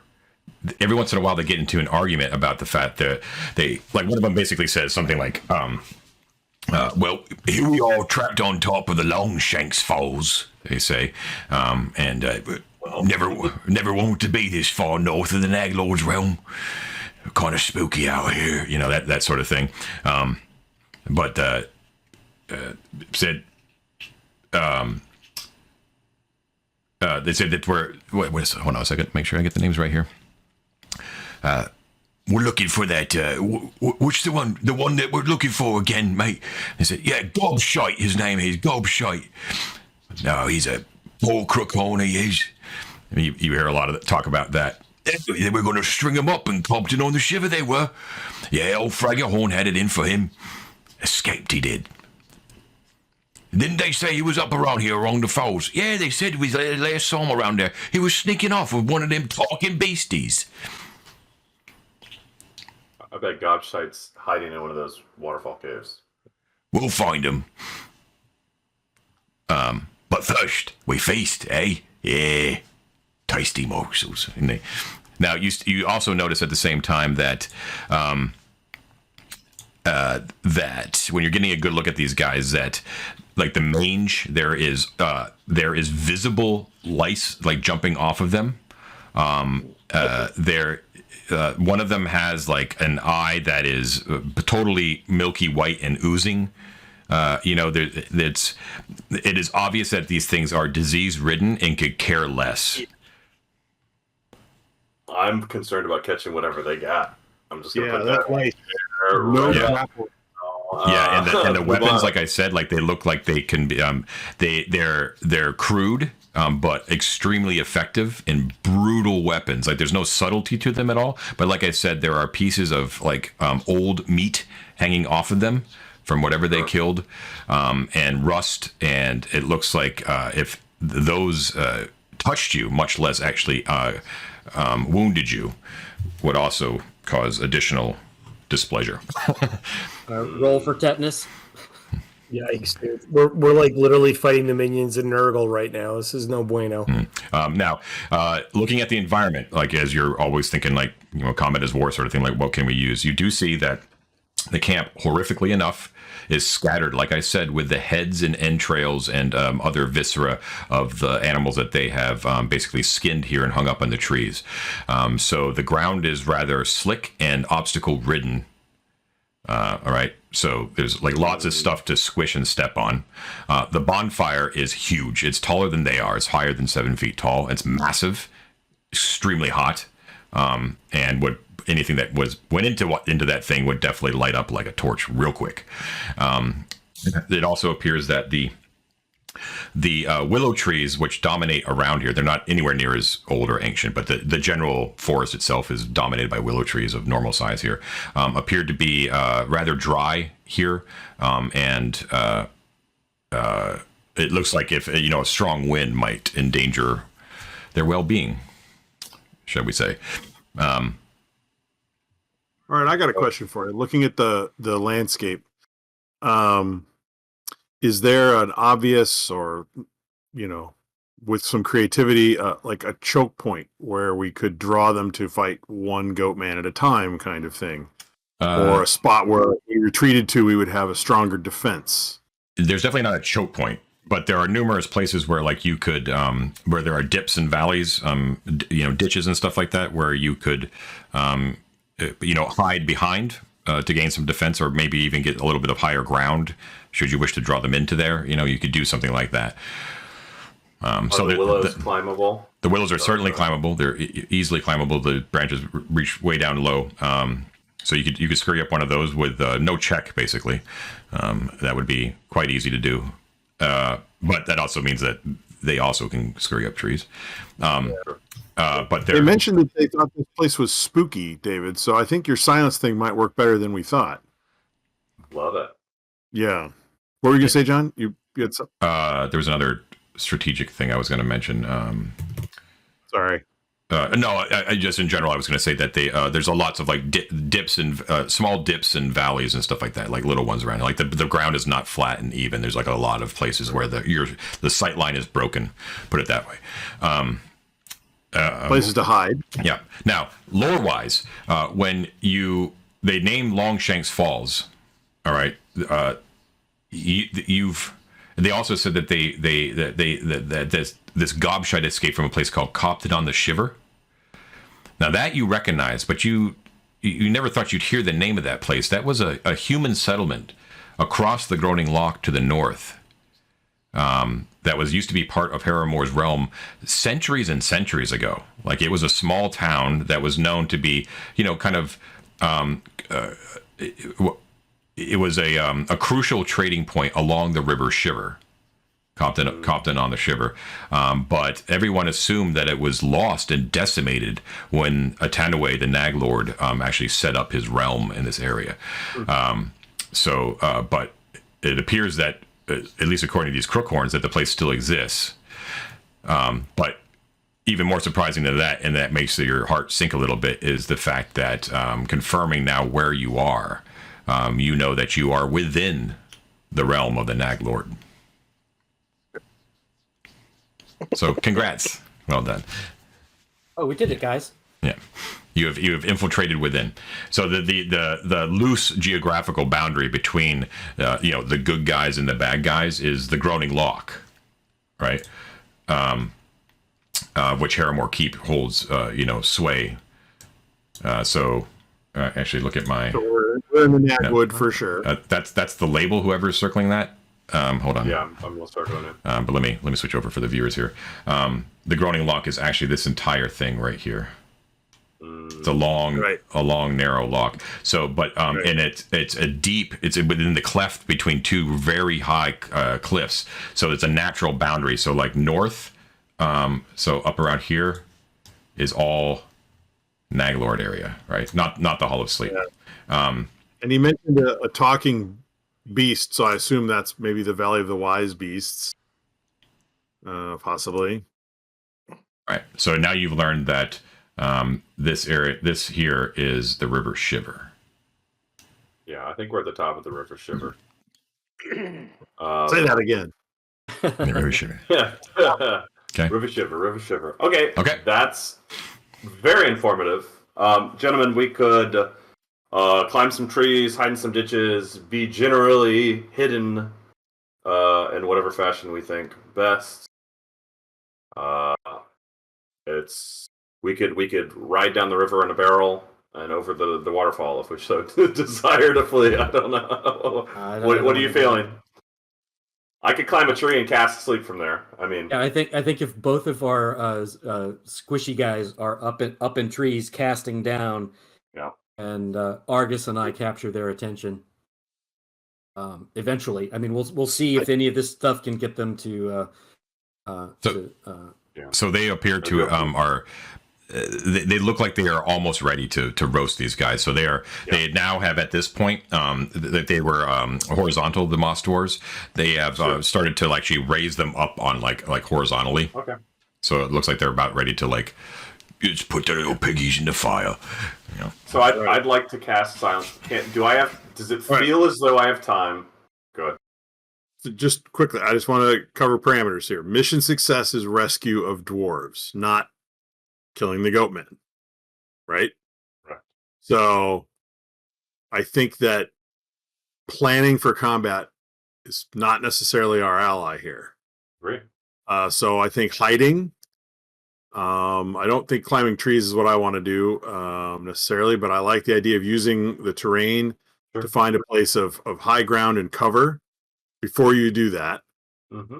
Trying to break them up, I think, is a great idea, especially if they panic because they're already spooked. Then sleeping as many as we can, in and out on the Moss Dwarves, and then run like hell. Sure. I think that all makes sense. I'll also want to ask one question, John. I have a scroll of hold person. Mm-hmm. Is there a way for me to have that on the ready? I'm not going to cast it. I'm casting sleep, obviously. But is there a way for me to have that? You got that from prayer, didn't you? Well, that only lasts a day from prayer. I also have a scroll of hold person. So I just want to all I'm saying is I want to have that ready as another contingency. Should I want to save rather than packed in my backpack? I don't know. Are these guys? No problem. Yeah. Okay. All right, so I'm gonna cast sleep, guys. Can we all sort of hide in some shrubs or under? Sleep or silence? Sorry. I meant silence. Sorry. Yeah. I'm gonna cast silence. Okay. Same plan on the musician. Okay. Cool. No, on the area where the musician is. No, on the musician. He'll save, and our plan's screwed. Listen. if he succeeds the save, it still hits the area where the musician is. That's right. He can just leave it. Yep. It is the same effect as if I were to just put it on that area, with the bonus of it attaching to the musician if he fails the save. That's right. Yep. Okay, Wait, here we go. Oh, So either way, it's silenced in that area. Yes. I didn't realize that. If he makes the save, the spell still goes off? Yeah. Yes. Yeah. It's still a successful spell. Spells are just good. Yeah. All around, all spells are pretty fucking Spells awesome. are all amazing in this. Yeah. Love spells. All right, here we go. In that case, go right ahead. Here comes the save. Sure. Here we go. All right. Okay. So, all right. So no one's up in a tree, right?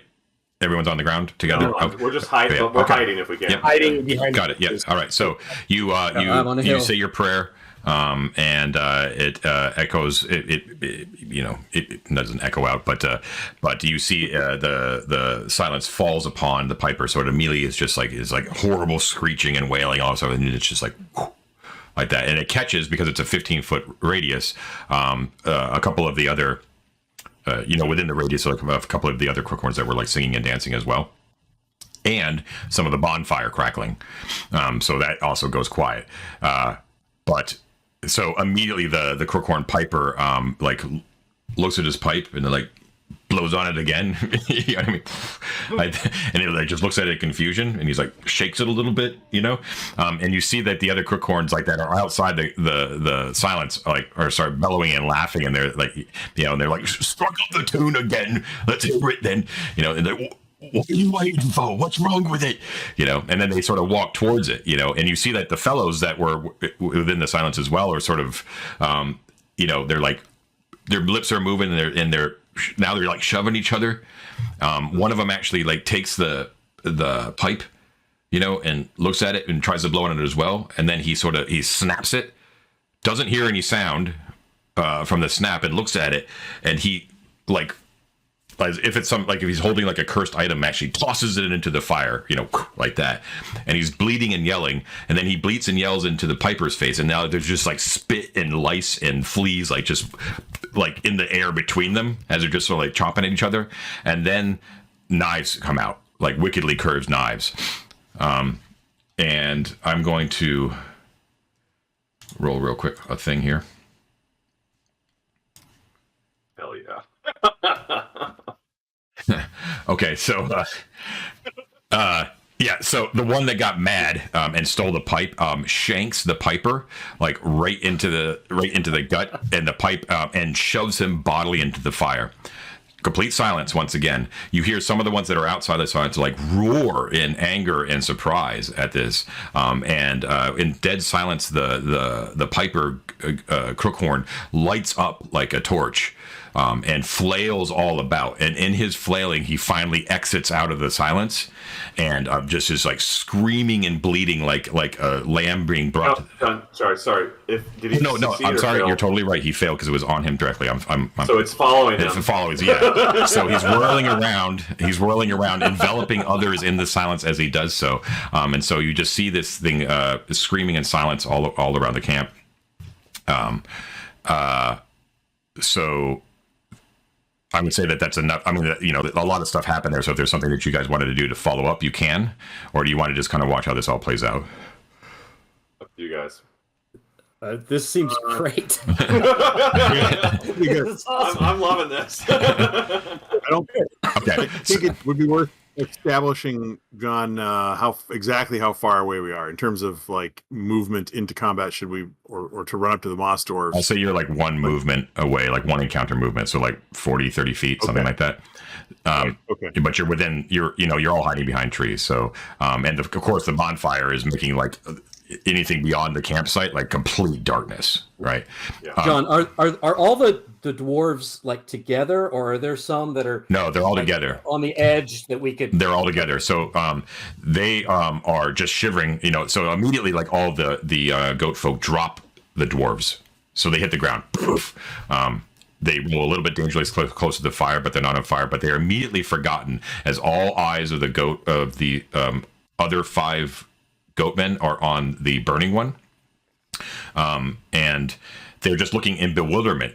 like now they don't want to get anywhere near him because he's on fire, right? But they showed absolutely no attempt to put him out. Like they think they either don't care because they're completely immoral, or they think it's too dangerous, or they think he's cursed and they don't want to get near him. You have no idea. But they're kind of keeping their distance. They all have their weapons out. They draw their weapons out, and the Crookhorn is basically going to. He's got a decent amount of hit points, so basically he's going to whirl around the camp, and I will say that he is going to light a certain amount of these trees on fire. Okay. We'll say a D3. All right, so he only manages to light one of the trees on fire, but that is also going up, so that adds to the intense amount of heat, and it also lights up like a huge section of the forest that's sort of around the campfire. So there is the bonfire plus one willow tree that is also now on fire, and like those drooping branches, like it's sort of, so it's like a huge like crown of fire just as it goes up, and finally, assuming you wait. The creature falls to the ground, flails a little bit, and then just sits there smoking and burning on the ground. The smell of burnt flesh permeates the air, actually overcoming the stench of the rotted meat. Yeah, that's that. Continue to watch. What is as the guy dies? Yeah, what is their behavior as the guy dies? They're going to wait a little bit longer, but then they're going to approach the body and investigate. So I have a question. When that happens, when they realize that they are silenced upon being near him, or if they realize it, do they show any concern towards each other, or are they mostly focusing on him as the source? You get what I'm asking? They're completely focused on the body, not on each other. Like they're basically quiet right now. Like they're like. What I'm saying, if they enter into that range and they are still silenced and he's dead, I'm waiting to see how they react. Right? Oh, if right, they start right. talking to each other and they're silenced as well, even though he's gone. The source of what I'm perceiving as them thinking it is a curse. Right. So you would have to tell me that you're waiting long enough to see what happens if they go into the cone, because right now they've stayed away from him because they're scared. Sure. I would like to wait personally, but y'all do what you think is right. Are any of them precipitously close to the bonfire? Yeah, some of them are. Yeah. Like if they were to magically fall asleep, is there a chance they would fall into the fire? Yes, definitely. The dwarves are also very close to the bonfire. Well, I'm not going to sleep them. All right, I'm going to target some of the goat men that are standing close to the fire, and I'm going to cast my sleep spell. Okay, Ted, what did you want to say? Well, I want to know if the silence is and if the goatmen are approaching this burning piper, is that between us and the moss dwarves, or are the moss dwarves closer? You are actually you have an opportunity now to get up to the moss dwarves without them seeing you. All eyes are focused on them. So it's basically like burning guy furthest away, then the goat folk, Okay, then the moss dwarves, then you. Oh yeah, I think we should. This go might for be your opportunity. Yeah. I think Mike should do his spell, and Matt and I should creep up Yep. and try and grab a significant number of moss dwarves. How many are there? 4? 6. 6 moss dwarves. 6 moss dwarves, yeah. Okay. All right. So, yes, I think Mike should roll his spell first, probably. Okay. So if I know this right, John, I don't have to roll anything to actually do the spell. I just rolled. Did you see how many hit dice are affected? That's correct. Right? Yeah. So you're going to roll 2d8. Is it 2d8? 2d8. Okay. Let me just make sure my dice tray is open to the world. Okay. It was good, wizard. Oh, fuck that. I rolled an 8 and then a 1. So that means you got an average. 9. Okay, so let me check here. Boom, boom, boom.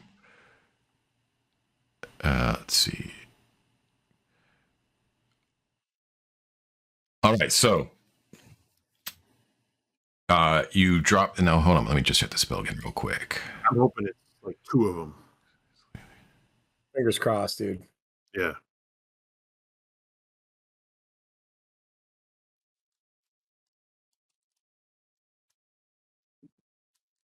All right, so here's the issue. The problem is that it will target weaker creatures first. Okay. Which means it's going to affect the moss dwarves first. Oh wait, you can't be more specific with your You can't, like, targeting. aim it. Yeah. Nope. I don't. Not that I'm seeing.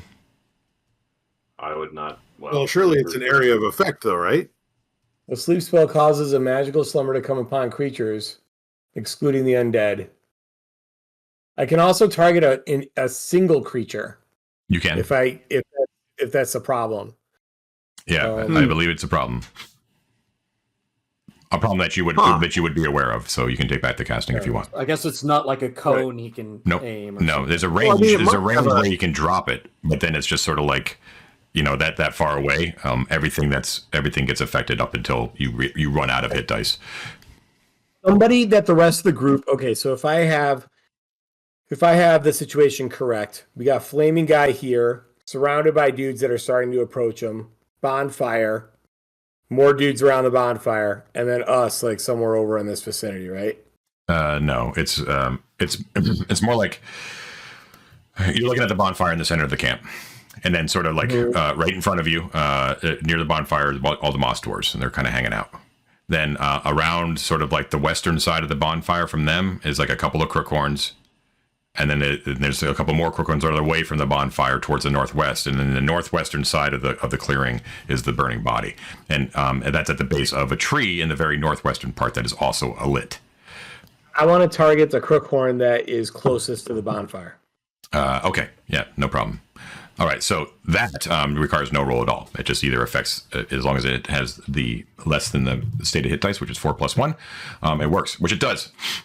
All right. So what I'm going to do is I'm going to give it a, or you can roll, it depends on what you want to do, a 4 and 6 chance that it's going to drop backwards into the flames. You want to roll it? You can roll. I'll roll it. Okay. No, you Okay. don't trust my deck. Well, you can blame me because it doesn't fall. So, but it drops like a stone, like it's like, oof, and green pixie dust basically covers over its eyes, and it's like, whoa, and it collapses forward. The ones that were approaching the burning one, the ones that are behind, so like 2 of them actually like whip around and look, and they're like, whoa, and they kind of. Like, what is, they give it like a whole, like, just what is going on sort of thing. You know what I mean? And they look glaringly over at the moss dwarves, realize they can't be it, and they kick that one in the gut. Off. And he wakes up. Waste of a spell. Fuck. Yeah, I think the distraction of the fire, the giant blazing tree, and all of them going over to the silence thing may be your best chance. So they take a minute. The other guy gets up and they start heading over towards the body. Interrupt me at any time if you want to go do something. Yeah, I mean, if they all turn and like go towards that body, I think our plan was to sneak up and see if we could cut some. They're definitely doing that. Okay, so you're gonna try to sneak up. Yep. Okay, cool. All right, so it's a tight situation because now you're really close. You're like really close to them, and all they need to do is turn around, like literally just turn around. That's all they need to do.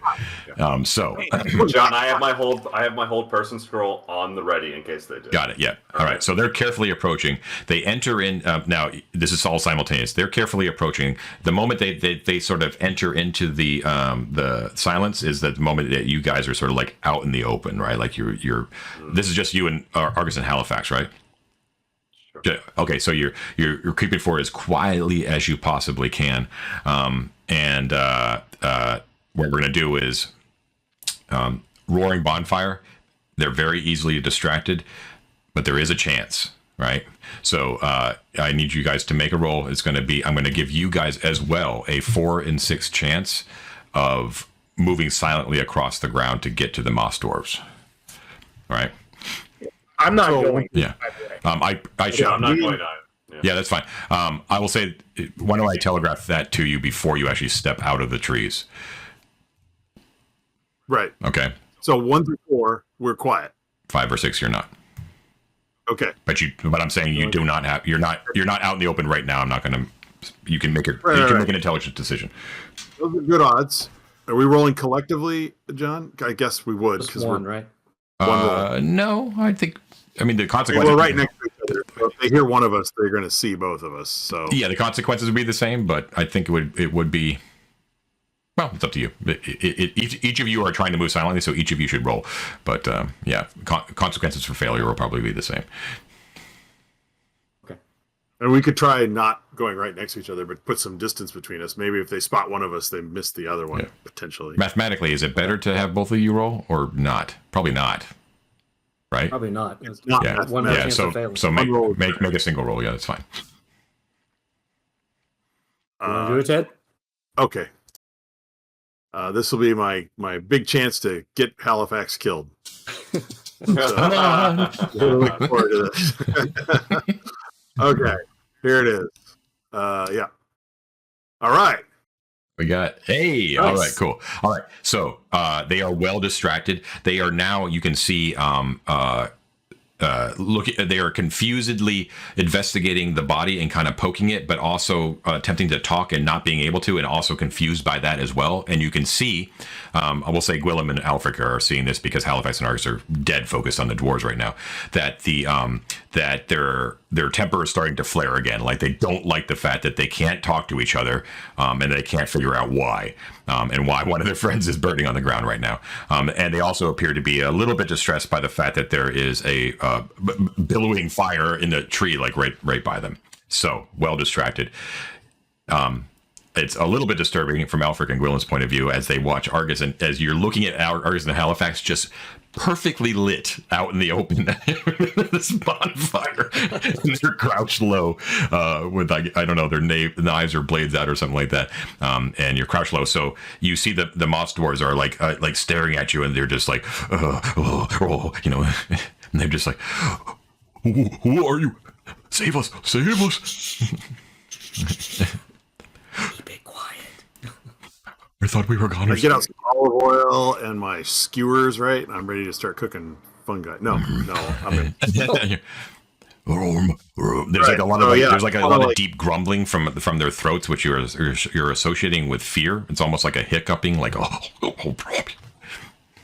very strange. They sound. probably would have been doing that sound anyway. But so once I get to them, I think get down even lower, right? So like I look like I'm amongst the dwarves. You know, maybe they won't notice if they look behind them because we're all down together. Yeah. And then start cutting as many as I can reach. I've got a spear. I can reach out and cut further away, but cut as many as I can without moving around too much. Okay. Yeah, I would go kind of to the other ones. Yeah, to space out a little bit. So I would go to the other ones, whisper to them, "It's okay. You know, we've got this. We're here to help you." All right. So you have sharp blades. I don't think it would take any time at all for you to rip off those bindings.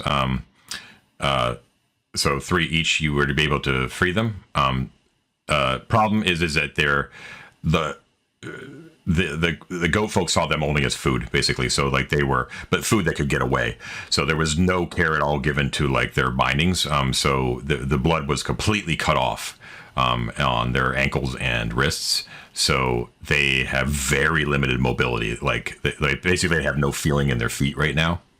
But they also realize they're not idiots, and they're perfectly conscious, and they need to get away. So they are willing to crawl as fast as they can, or take your aid, however you want to do it. But it's going to limit movement. In other words, it's going to take another roll with significantly less chance of success to get back out into the forest quietly. So here's what I'm thinking: we let them crawl, Hallie, and we stand up and back away, right? So we're not rushed from behind. We're watching. We're prepared. We're not surprised, right? The two of us side by side, shields and swords and spears, and backing up close, carefully, and guarding them. Okay. What do you think? Be mindful of the slippery goo on the ground. John, can I ask Kind you a of quick question? points to the guts and entrails, waiting to trip us. Yep. Guillem. Quick question. How many of them have entered into the cone of silence? They are all in there now. And they cannot hear each other. Yep. But they can hear things from the outside? They can hear things from the outside. That's correct, yeah.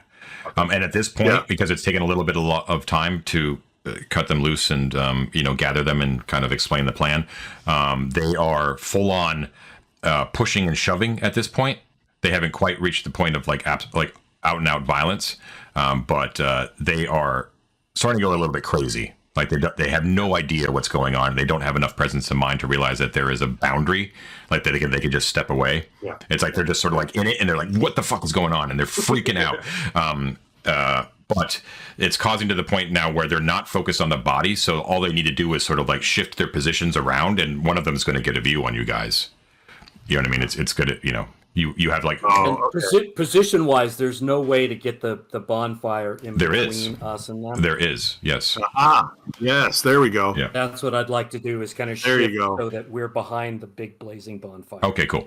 All right. Back up away from that. Yeah, that's a great idea. Just back up from, because it'll also totally dilate their eyes, so they're just going to see fire. They're not going to be able to see past that fire. Correct. Yeah. That is smart. Okay, so so you do that. You immediately sense that like, okay, we're in big trouble. So okay, let's move around the fire.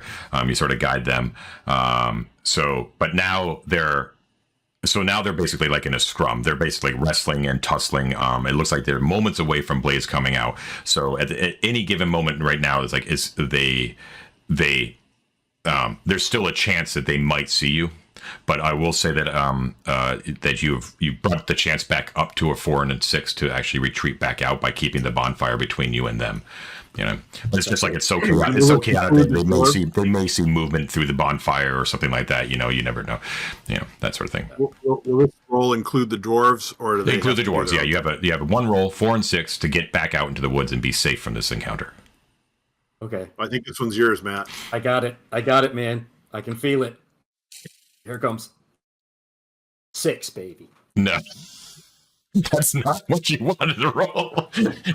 You almost convinced me, Halifax, that was a good thing, but it's not. No. Well, it's good. It depends. You know. Not good. All right. So it's okay. 6 is high. It's not good, but it's not like all of them suddenly whip around and are like intruders. One who is basically on the ground being like throttled by another goat folk, by another crookhorn, like whips his head around and he sees like from the ground, and he throws out like a clawed arm, and he's pointing and he's like yelling in the other guy's face, who's like, you know, they're like face to face, like Saving Private Ryan, and he's like, he's like, When that happens, can I cast Hold Person on him? yes, absolutely, yep. I'm going to cast Hold Person on him the minute he points at them in this kerfuffle. Okay, great, Okay. sweet. Spell causes one or more humans, demi-humans, or human-like monsters to be paralyzed if they fail a saving throw versus spells, and may be cast in 2 ways. 1, against an individual, the target's saving throw is penalized by -2. 2, against a group, 1d4 individuals. I'm going to do just against him. Just against that guy. -2 penalty. Yes. Okay, great. I love it. All right, saving throw Nice. versus spell. All right, with a -2 penalty. Yes. Also love it. Let me just go back to the stat block here. Got a little bit of that, and here we go. All right, you could probably tell that's a good for you roll. All right, yeah. So he's like, and then he says, it's just and the other one's like looking at him, like trying to like listen to him. He can't listen to him though, and he's like, you can see him like asking like, what is it? What is it? He's like, slap, and the guy's just like, he does, he's more interested in the fact that the guy's paralyzed. Like he's not going to look around. Yes. You know what I mean? So, Yes. So he's just like throwing the guy. Now he's like yelling at his friends, like pointing down at this guy. You know, he's trying to kick this guy as well. So once again, you guys have an opportunity to back out, and you do. So thanks to Guillem's quick work, you guys managed to retreat back into the forest, and the darkness of the forest enshrouds you as you look back over at the scene of very quiet chaos within the glade. Silence is my favorite spell of all time. Who knew? Okay, so That was amazing. All right. So great job. You have one dead, one is held, and so there are 4 active crookhorns that eventually are going to figure out that, maybe not what's happening, but that something was done to them by someone else, in a matter of minutes, probably. So. Well, you mentioned they. Sorry. We go ahead. try another sleep spell and see if we can drop. Now the dwarves aren't in the way; they won't get slept. Do we try to drop 1 or 2 more and then just attack? I'll say this: it took a long time for the musician to burn to death. And that was something that, because John literally said he had a lot of HP. So, and I have another thought. John, you mentioned they were on the verge of pulling knives on each other. Yeah. Does that still look to be the case? Yeah, I think they would, but I think eventually they would also pay attention to they would see the gestures of the one that was throttling the held guy, and then they would probably put aside their violence and look at this new quandary. But I will roll. Let me just say, I'm going to roll a 50% chance that one of them dies in the midst of that brief scuffle. Okay. And Mike, feel free to do that too. I didn't mean to shoot you down. I was just curious about that. Well, if one dies and then you cast the sleep spell, that's helpful. That's even Okay, better. D100 roll 50 or under. Another one dies. Cool. Oh, the 20 was rolling. I saw the 20. Well, you guys don't see it, but the 20 was almost there. Then it rolled over. So unfortunately not. So a couple more knife wounds, but nothing major enough to affect them. All right. Well, I'm open to do whatever y'all feel like. You guys are not going to just let us wander away. Yeah, they're gonna hunt us down. Wait, how they don't know we exist, guys? They don't know we exist until we interact. The dwarves are missing. They're going to track the dwarves. They're going to find us. We're gonna go through the ferry gate. We could just head straight for the ferry gate. You know what I mean? It's just a thought. I mean, we can also engage with them and kill them. It will be a hard fight. I'm down to do it. So there's 3 women and 3 men moss dwarves here. They are obviously when you all collect yourselves, they are very, very grateful. There is a redolent smell of like loamy earth and mushrooms coming from them, which might be like just sort of like their version of what's it called, like a stress. Musk? Yeah, like a musk. Yeah, exactly, like a stress-induced musk. They're a little bit worked up as they were almost food.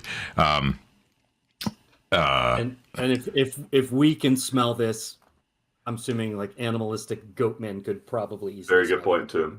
Yeah, so they appear to be like the size of your typical fantasy dwarves, but they look completely different, right? Like one of them actually has, he looks like a carved potato, like he looks like Mr. Potato Head.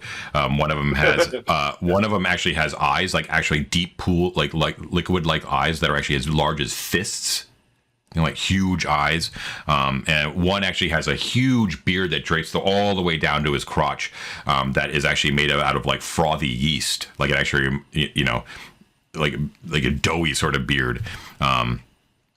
The genetics of this must be really weird. Like you make a potato dwarf and a yeast dwarf together. Like Yeah. You get a beer dwarf. I don't know. Vodka dwarf. One of the women has like her skin is like whorled like knotted wood, like the whorls, you know what I mean, that sort of thing. One of them actually has like purple slime that's actually dripping from their long droopy nose. So it's like all this sort of like weird stuff. They're like crazy looking, frankly a little bit adorable like creatures. They all have like little toadstools and mushrooms sort of popping up all over their skin, like where other people would have warts. They have like these little toadstools and like little leafy branches and stuff that are poking out from their beard and skin. Do they speak? What is it? We speak Woldish. Yes, they right? speak Do Woldish. Woldish? Yeah. And It's like do they know how to get away from here quickly by any chance? Is there somewhere to hide? Yeah, can they help us hide? Yeah, well, we got lost on the path. We were hailing from the Hall of Sleep, and I don't know how we wandered into this place, but I'm so happy you found us. We're hoping maybe you knew a place. We got to be miles from the Hall of Sleep, though. Do you want to start a folk band? Sidebar. Boss and the Dwarves? Yeah. I don't know. I'm just spitballing here. We got picked up not too far away from here. I don't think they saw what we were carrying. I didn't see it in the camp. What were you carrying? Oh, goods from Orb Swallow, from the trees. Well, anything that we have is yours for saving our lives. Can we guide you back to Ord Swallow? How far is the journey, friend? It's pretty far. Okay. Yeah. Well, I think we're in the we're Naglord's realm. The Crookhorns don't usually venture too far south. I'm fearful that we may be tracked. Are you aware of the the Glammering Gate, and would you travel through it with us? We've heard of the Glammering Gate. Whatever gets us out of here. We are at the falls, not too far away. Take us there. Both of those. Okay, I so think it's a good way to go, honestly. okay, Mike, I understand both of y'all's concerns. So if you want to engage, I'm down. But I think they're willing to go with us if we want to just take a run for it. It's up to you. I think if we get to town or other people, there's less likely to, be a threat. But yeah. Not to be a greedy Gus or anything, but I wonder if there might be a way to get to their goods and bring their goods through the Glammering Gate with us. Well, I was thinking the same thing, but I have a feeling that if the threat of tracking is significant, I don't think we'll do both. I think we can get the goods or we can get to the gate. I'll say this: it is the dead of night. I don't think anyone is tracking visually. It may be true that they can Dead smell. of night? Is it dead of night? It's the dead of night. No, it's daytime. Oh, I thought why did I think the fire was? You've lighting been up? talking all the time about being blinded by the fire and stuff. Yeah, Yep. I got the distinct impression that the fire was. A roaring bonfire. They couldn't see. Oh, Yeah. I thought night had set during this encounter. If I So- made I it did something like too. that, it may have been in mine too, my mind too, but it's definitely not nighttime. So Okay, apologies. that's good apologies to if know. that's So the they case. could track us during the day. Okay, that changes how I feel about a few things. No, I sort of had it in my mind too, but now that I think about it, I did say it was only 2 hours that you had found. Yeah. Your whole person lasts 9 turns, right? Yeah. So right now they're down to 4. Silence is 12 or something like that, I think. Let me see. Yeah, but right now they're down to 4. Yeah. Assuming sleep can drop 1, maybe 2, right? Then that puts them down to 3, maybe 2, One's paralyzed. Yeah. right? And then Yep.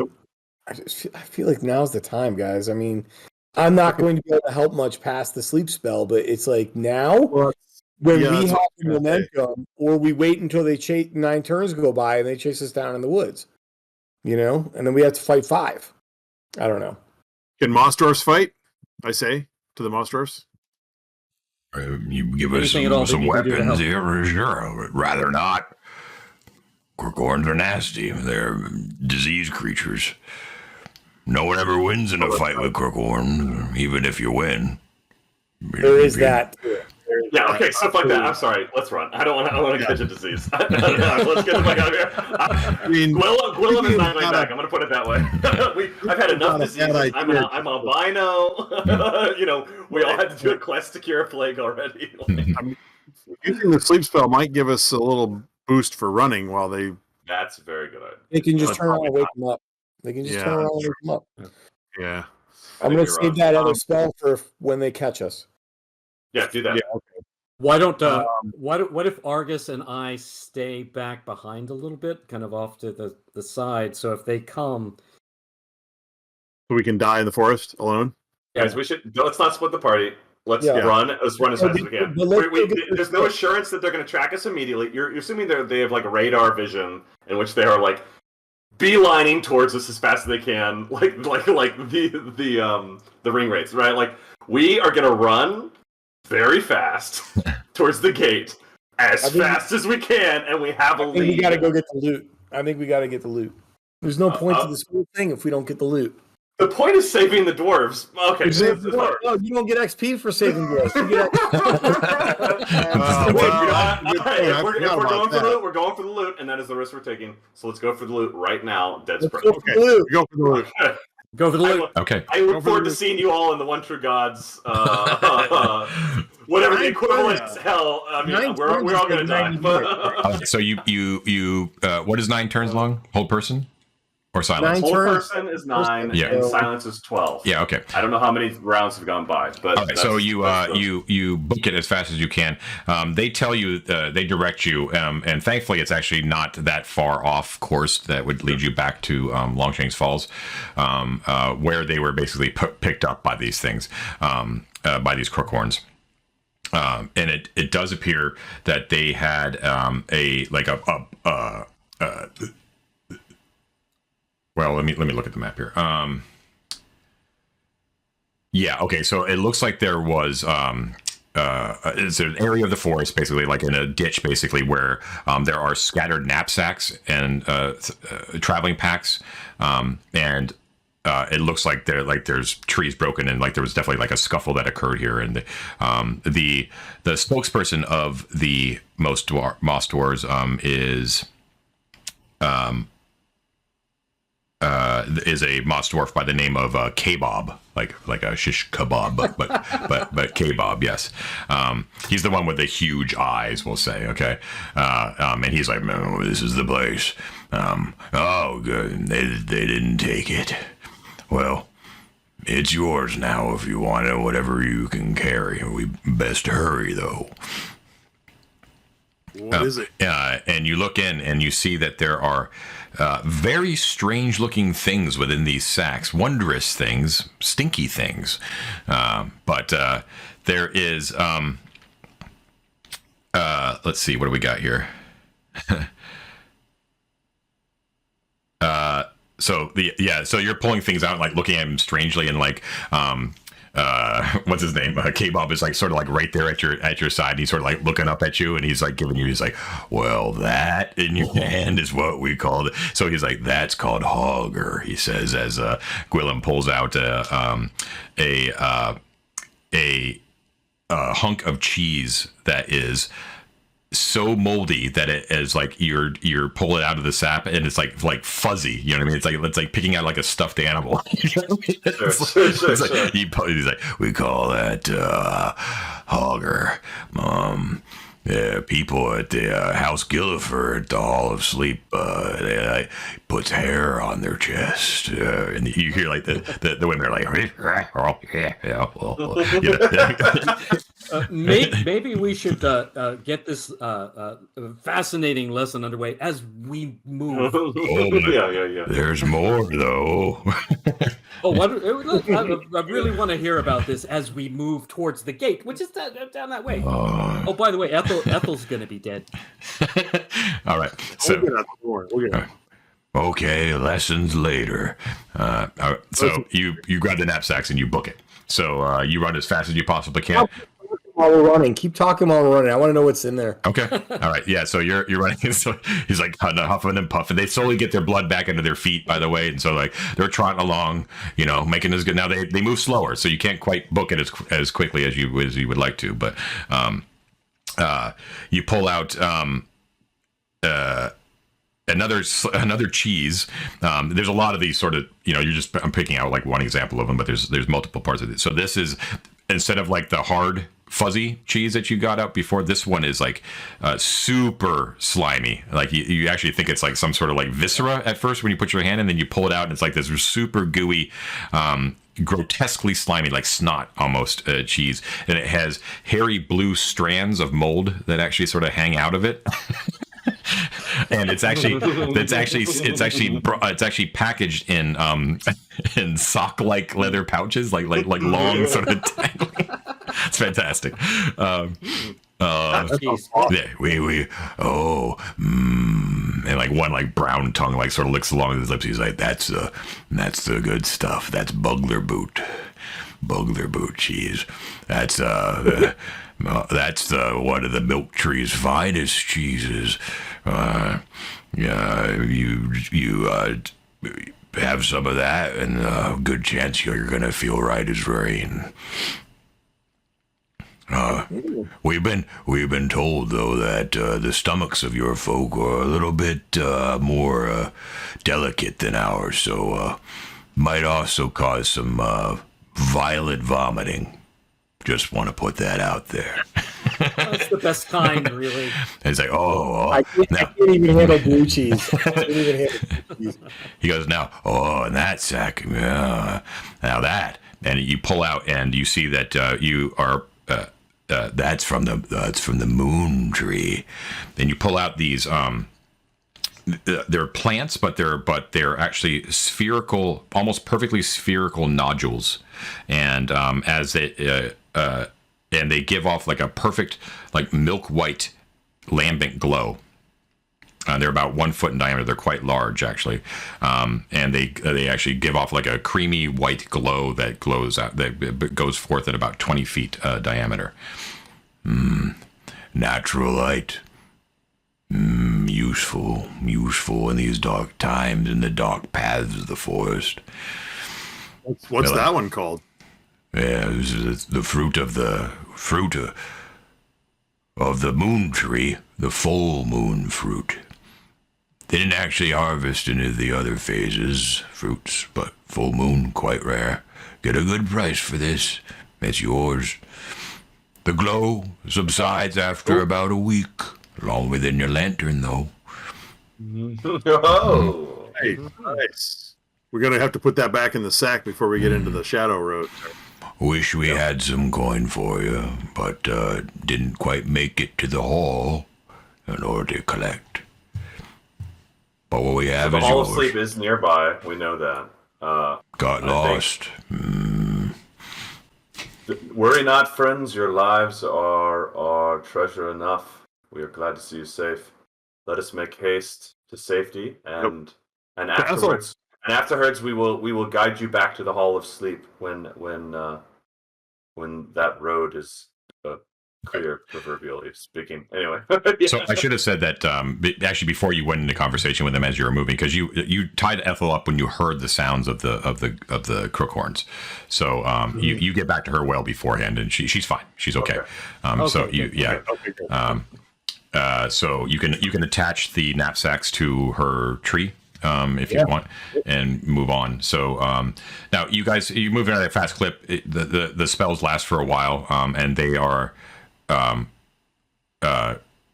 they don't know that anything happened from they don't know that something that people were acting against them yet, because the one person that did know is being held currently, right? So you are able to make it back. You go up a little bit. The land rises up, and you are greeted by the sound of the falls once again. And you see the off in the distance. You see the 7 great willows, and you make your way up to them, knowing that is where the Glammering Gate is. And sooner, say probably about it appears to be about 4 or 5 p.m. with the sun setting over the long stretch of the River Shiver below you. Slowly, that you can. The Glammering Gate is open before you. Oh, by the way, Kebab, you happen to know what today's date is? Yes, of course. Strange question. It's the 23rd of Hagrim. That is the date. We went back in time. What? What date is it actually, Ted? Okay. So Okay. the Same day day. that we entered the gate was the 24th of Hagrid. It's the 24th of Hagrim. Rats. And your friend is pedantic. No, I seriously thought we'd gone back in time. I was like, this is great. No. I was going to use this for some great trade relationships, really just get our gold back over and Back in over. front of Pim, and we're like, hey, that was great. And he's like, you guys just went in. What are you talking about? Time travel backwards. John, Okay, before but- we go into the door, I look to the west, gaze at it, and flip the Maglord the double bird. Nice. We'll see you soon, pal. Just give us a few more levels. All right. All right. Run. Yeah, let's go back in and head home. Is there a way to shut the door behind us? I think it just shuts, right? Yes. So you step in. Ethel once again doesn't really like it. You kind of have to force her through, and you hear that buzzing sound all around you for that split second that you step through, and then once again all the sounds of the falls, everything that is now it's super extreme, like the loudness to silence, right? Everything super quiet, right? And then the just the small sounds of creaking branches and the gravel at your feet sort of start to pervade again as you see the White Way stretch off in the distance. Now, the last time you were here, you had approached the Glammering Gate from this side after crossing through that plaza where Guillem drank from the seven-headed lion fountain and became albino. However, as you look down the White Way through, you see that you are once again here on this side at the Glammering Gate in the forest, similar to the one that you were at the other door. There is no sign. There's no sign of the plaza in front of you. No sign of that rock-strewn plain or anything like that, or those strange shadows that were following you.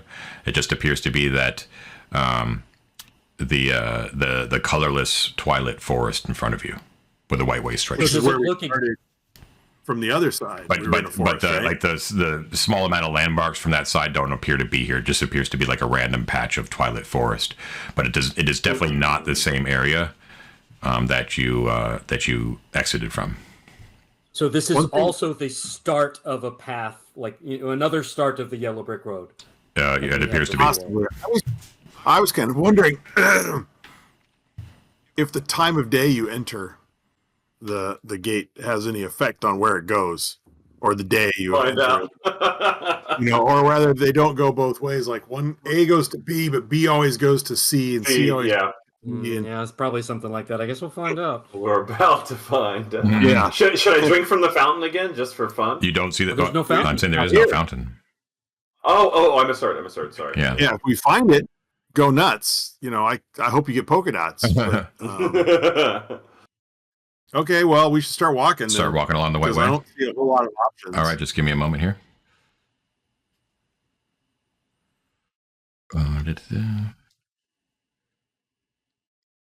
Looking around, everything's fine. That went pretty well, guys. I didn't think it would. All right.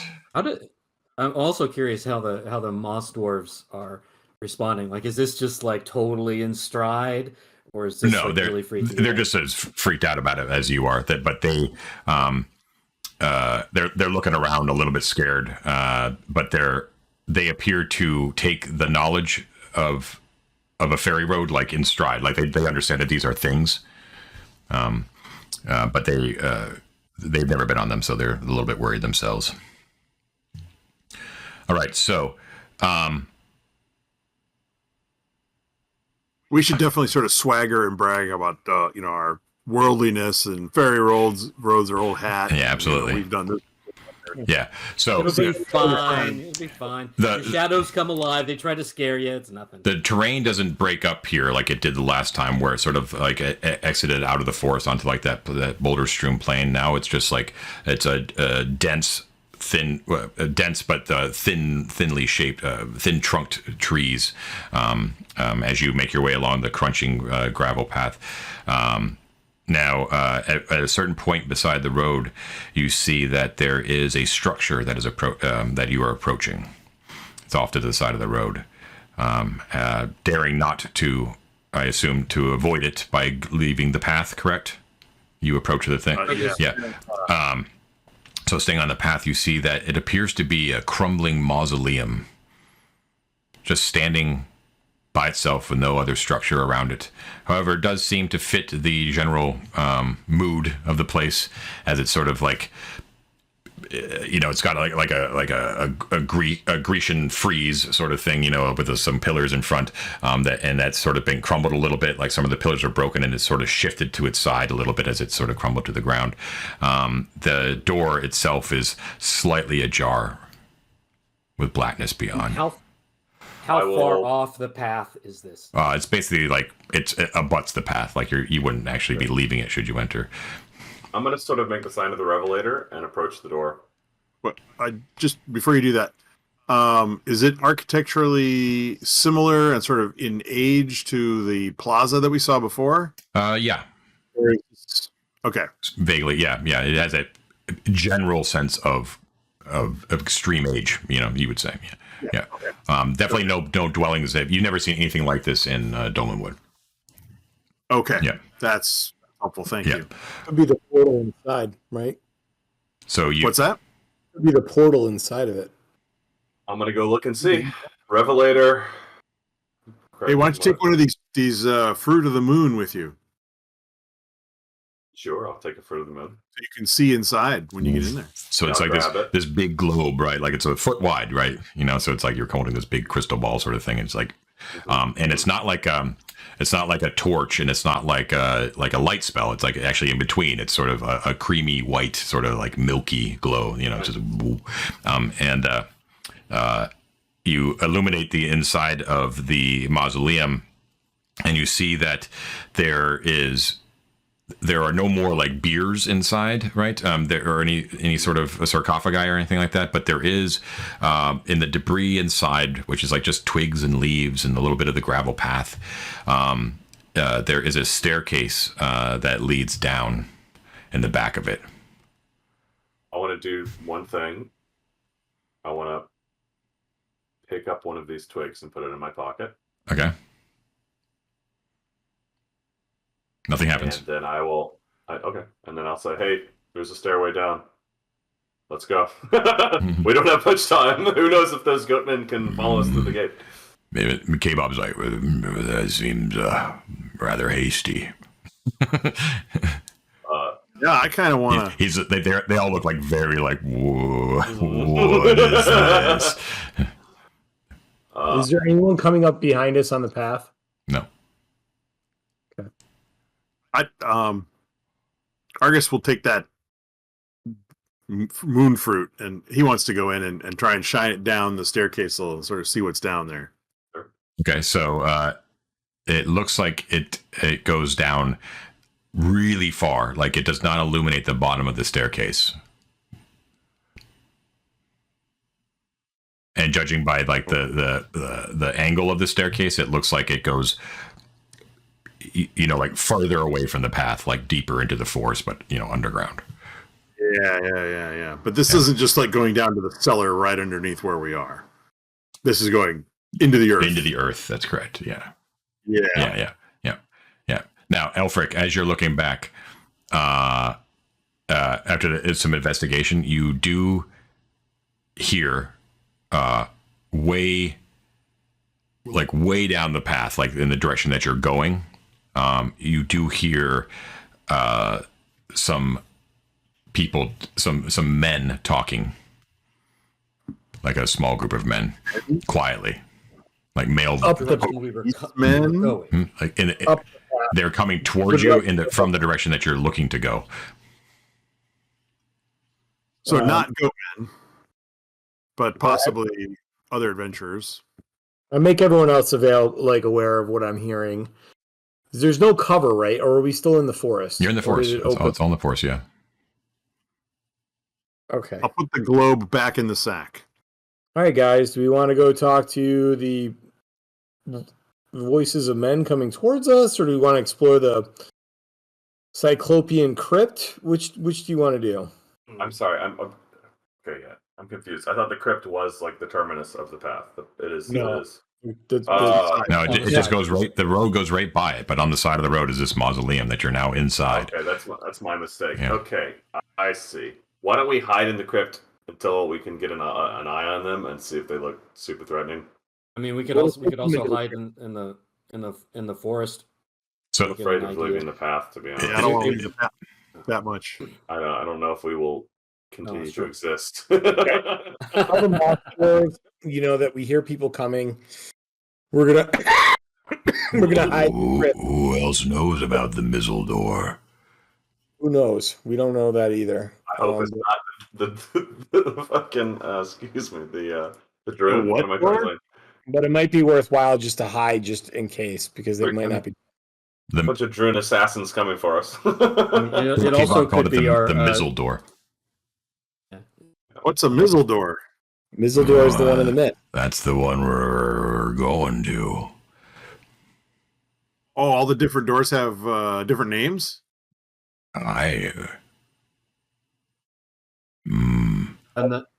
Remember when you were swaggering and pretending that you were like an expert? Yeah, you walked down that's what James was like. I thought you said, no, yeah, the Mizzle door is the one over by down there by Fog Lake. That's where you entered, right? Let's pack it into the crypt real quick. I want to try and leave the door open just ajar so we can see them as they go by. Okay. Do you put the globe back in its sack? Yeah, I already put it away. Yeah. Okay, cool. All right, so eventually, maybe about like 10 minutes or so, coming up the path, Halifax's fears are realized. As you see that there is a troop of what appears to be 4 Droon, definitely Droon, making their way up. Men. They all have staves with green, with the green fire circling around them. One of them, who appears to be the leader, actually has a crown of antlers that is actually fitted atop his raised cowl. Right, so it kind of gives him like this sort of stag lord appearance as well. The other ones actually have like occult tattoos that are like that are covering their faces, like sort of like an extremely finely detailed, sort of like the markings that were put on Conan and Conan the Barbarian, right, when they resurrected him. Yep. Yeah, so like so it almost makes their skin look like a darker hue, and then you realize that it's actually like ink that's been like that covers their faces. And they're basically like they've got their stats out and they're just scanning the White Way, like they're just scanning the forest and they're looking around.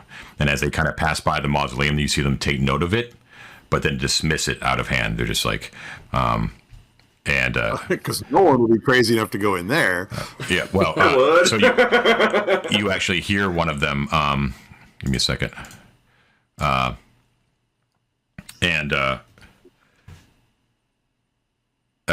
Let's see. Let's give him a name here. The antlered one. You see, like one of them actually like starts to turn towards it, and the antlered one actually puts a hand on that one's shoulder and says, "Limnus." Says, don't you know what lies down there? That's that'll take us straight to Talospire. We'll never return from there. We have a mission. The Odrun Hadral, he told us those criminals, those murderers entered the Mizzle door. We'll find them. Patience. Do not get distracted. And you see, like Limnus, he nods and he apologetically like makes like some sort of occult sign, and he says, "I Keladach. We'll focus on the mission. We'll find them.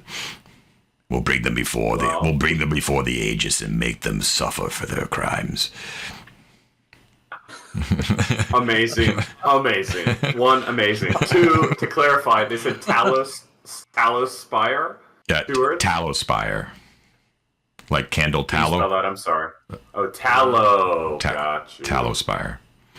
Well, you know, I want to go to the Talospire, but maybe not right now. I don't know. I don't want to go to the Talospire. You see the moss dwarves, sort of like they hear the name and they slowly look over their shoulders at this staircase and they slowly look back over at you and they're like, no. Okay, when they do that, can we wait till the Druid are out of earshot and ask the moss dwarves if they know what the Talospire is? I heard. Well, let me double check my notes. Yeah. I don't recognize any of No. map. So I just have to get the names right. I know what it is. I just want to make sure I'm not getting the lore wrong. On occasion, we are able to talk to the golden elves of the Golden Wood, and they tell of a realm that is ruled by the Queen King Hathor, who has boundless carnal lusts, and it resides in the word is they resides in what is known as the infinite city of Talospire. Ooh. Unfettered carnal lust. Actually, it sounds kind of cool. this sounds right up our alley. These fairy lords warn me that it is a place that will draw you in, but from which you will never leave, much like the Hotel California. All I'm saying is, guys, this gives us an opportunity to make John role play some very awkward stuff. Yeah. So Yeah. yes, we're going right. I'm like, I mean, I adore the idea of going to the Palace Fire, but I'm not going to bring these Moss Dwarfs down there. So, shall we wait a little while? Let's rabbit as soon as those guys go. Okay, so I don't really want to see Moss Dwarves engaged in any kind of boundless carnal lust. not what we signed up for. Who's to say you even have a conception of what that would be?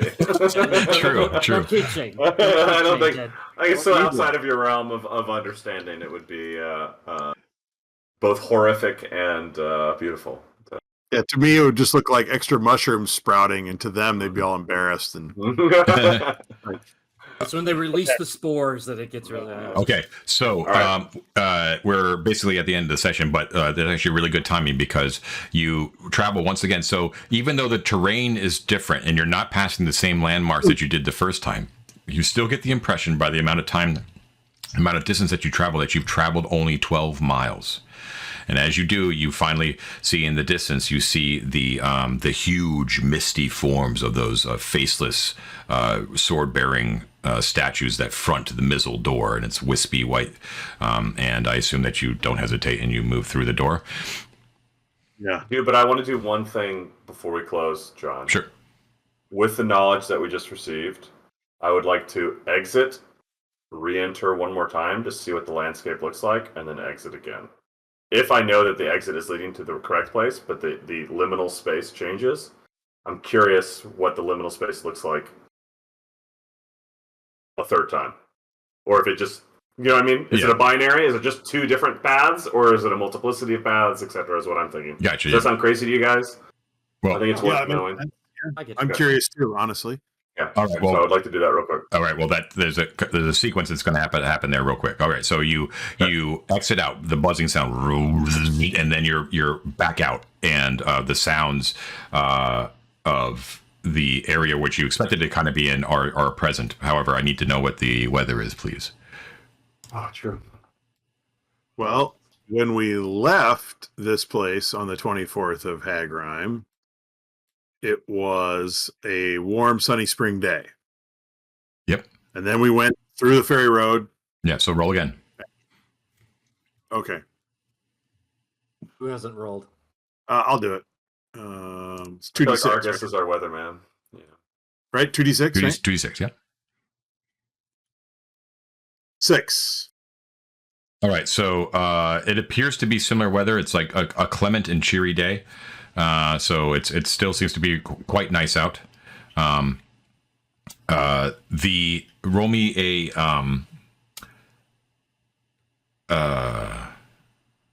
d20. All right. 15. 15. Okay. So it appears the sun actually appears to be a little bit higher in the sky than whenever you left. It appears to be about 3 o'clock in the afternoon. Okay. Time is definitely weird in there. Is our torchbearer still here? Fast. I remember we left a guy. Yeah. Now, what did you told Pim? How long was he supposed to wait until he need to go back to the others? What did you say? I can't remember. Let's see if I can find it. Remember. Was it more I should than? have written that down. Sorry. Was it like a day, or is it like hours, or what? No, I think it was a matter of hours. It was not a day. Okay, so he is not supplies. there. He is not there. Yeah. Well, here, let's see here. Speak to the Guardians. Hallie goes through Twilight's. It's okay. It's not a big deal. If we assume that it was only a matter of hours, then he is definitely not there. He would be back at the caravan at this point, assuming he survived the trip back. Now, so you know that the sun, it appears to be earlier in the day of whatever day this may be. Mm-hmm. Okay, it appears that you've only traveled 12 miles, however, so something happened. All right. Now, weather seems to be the same. Do you step back through the door? I do. Okay, so I do not. You do not? Right. Does anyone else follow Guillem into the door again? All right, Guillem, you step through the door. Yes. Right. Okay, so you enter into the White Way again. Once again, the gravel path wends through. You because you had planned to do this before you exited the door, you took into mind like what the placement of like some of the trees were and some of the markings, and you're still in the forest. The forest still seems to be comprised of the same kind of trees, but the layout is completely different. right? Trees are not in the same place, the same dips, and the road itself actually wends in like a different path. Distinct from both prior travels, does it seem to me? Yes. As far as I can recall? Yes. Okay, that's good to know. Yeah. All right. I take a note of that, right? Mm-hmm. Maybe, I can like draw it on a piece of paper later or something like that, and then I go back and meet them. Have 4 days gone by? Yeah, exactly. Okay. I love it. This is awesome. All right, so this is a good place to end because I'm really got to think about how we're going to work this. You exit back out. I need you specifically to roll me 2d6. That is a 5. A 5. Okay. The weather is it's a little bit colder than when you've like from just seconds ago. Slightly colder. It's like brisk. There's like a clear, like just a, invigorating sort of breeze that's kind of wafting through the trees here. But it's still a clear day. Definitely spring, but just a little bit colder, and it's noticeable because you literally just stepped, back and forth. You roll me a d20.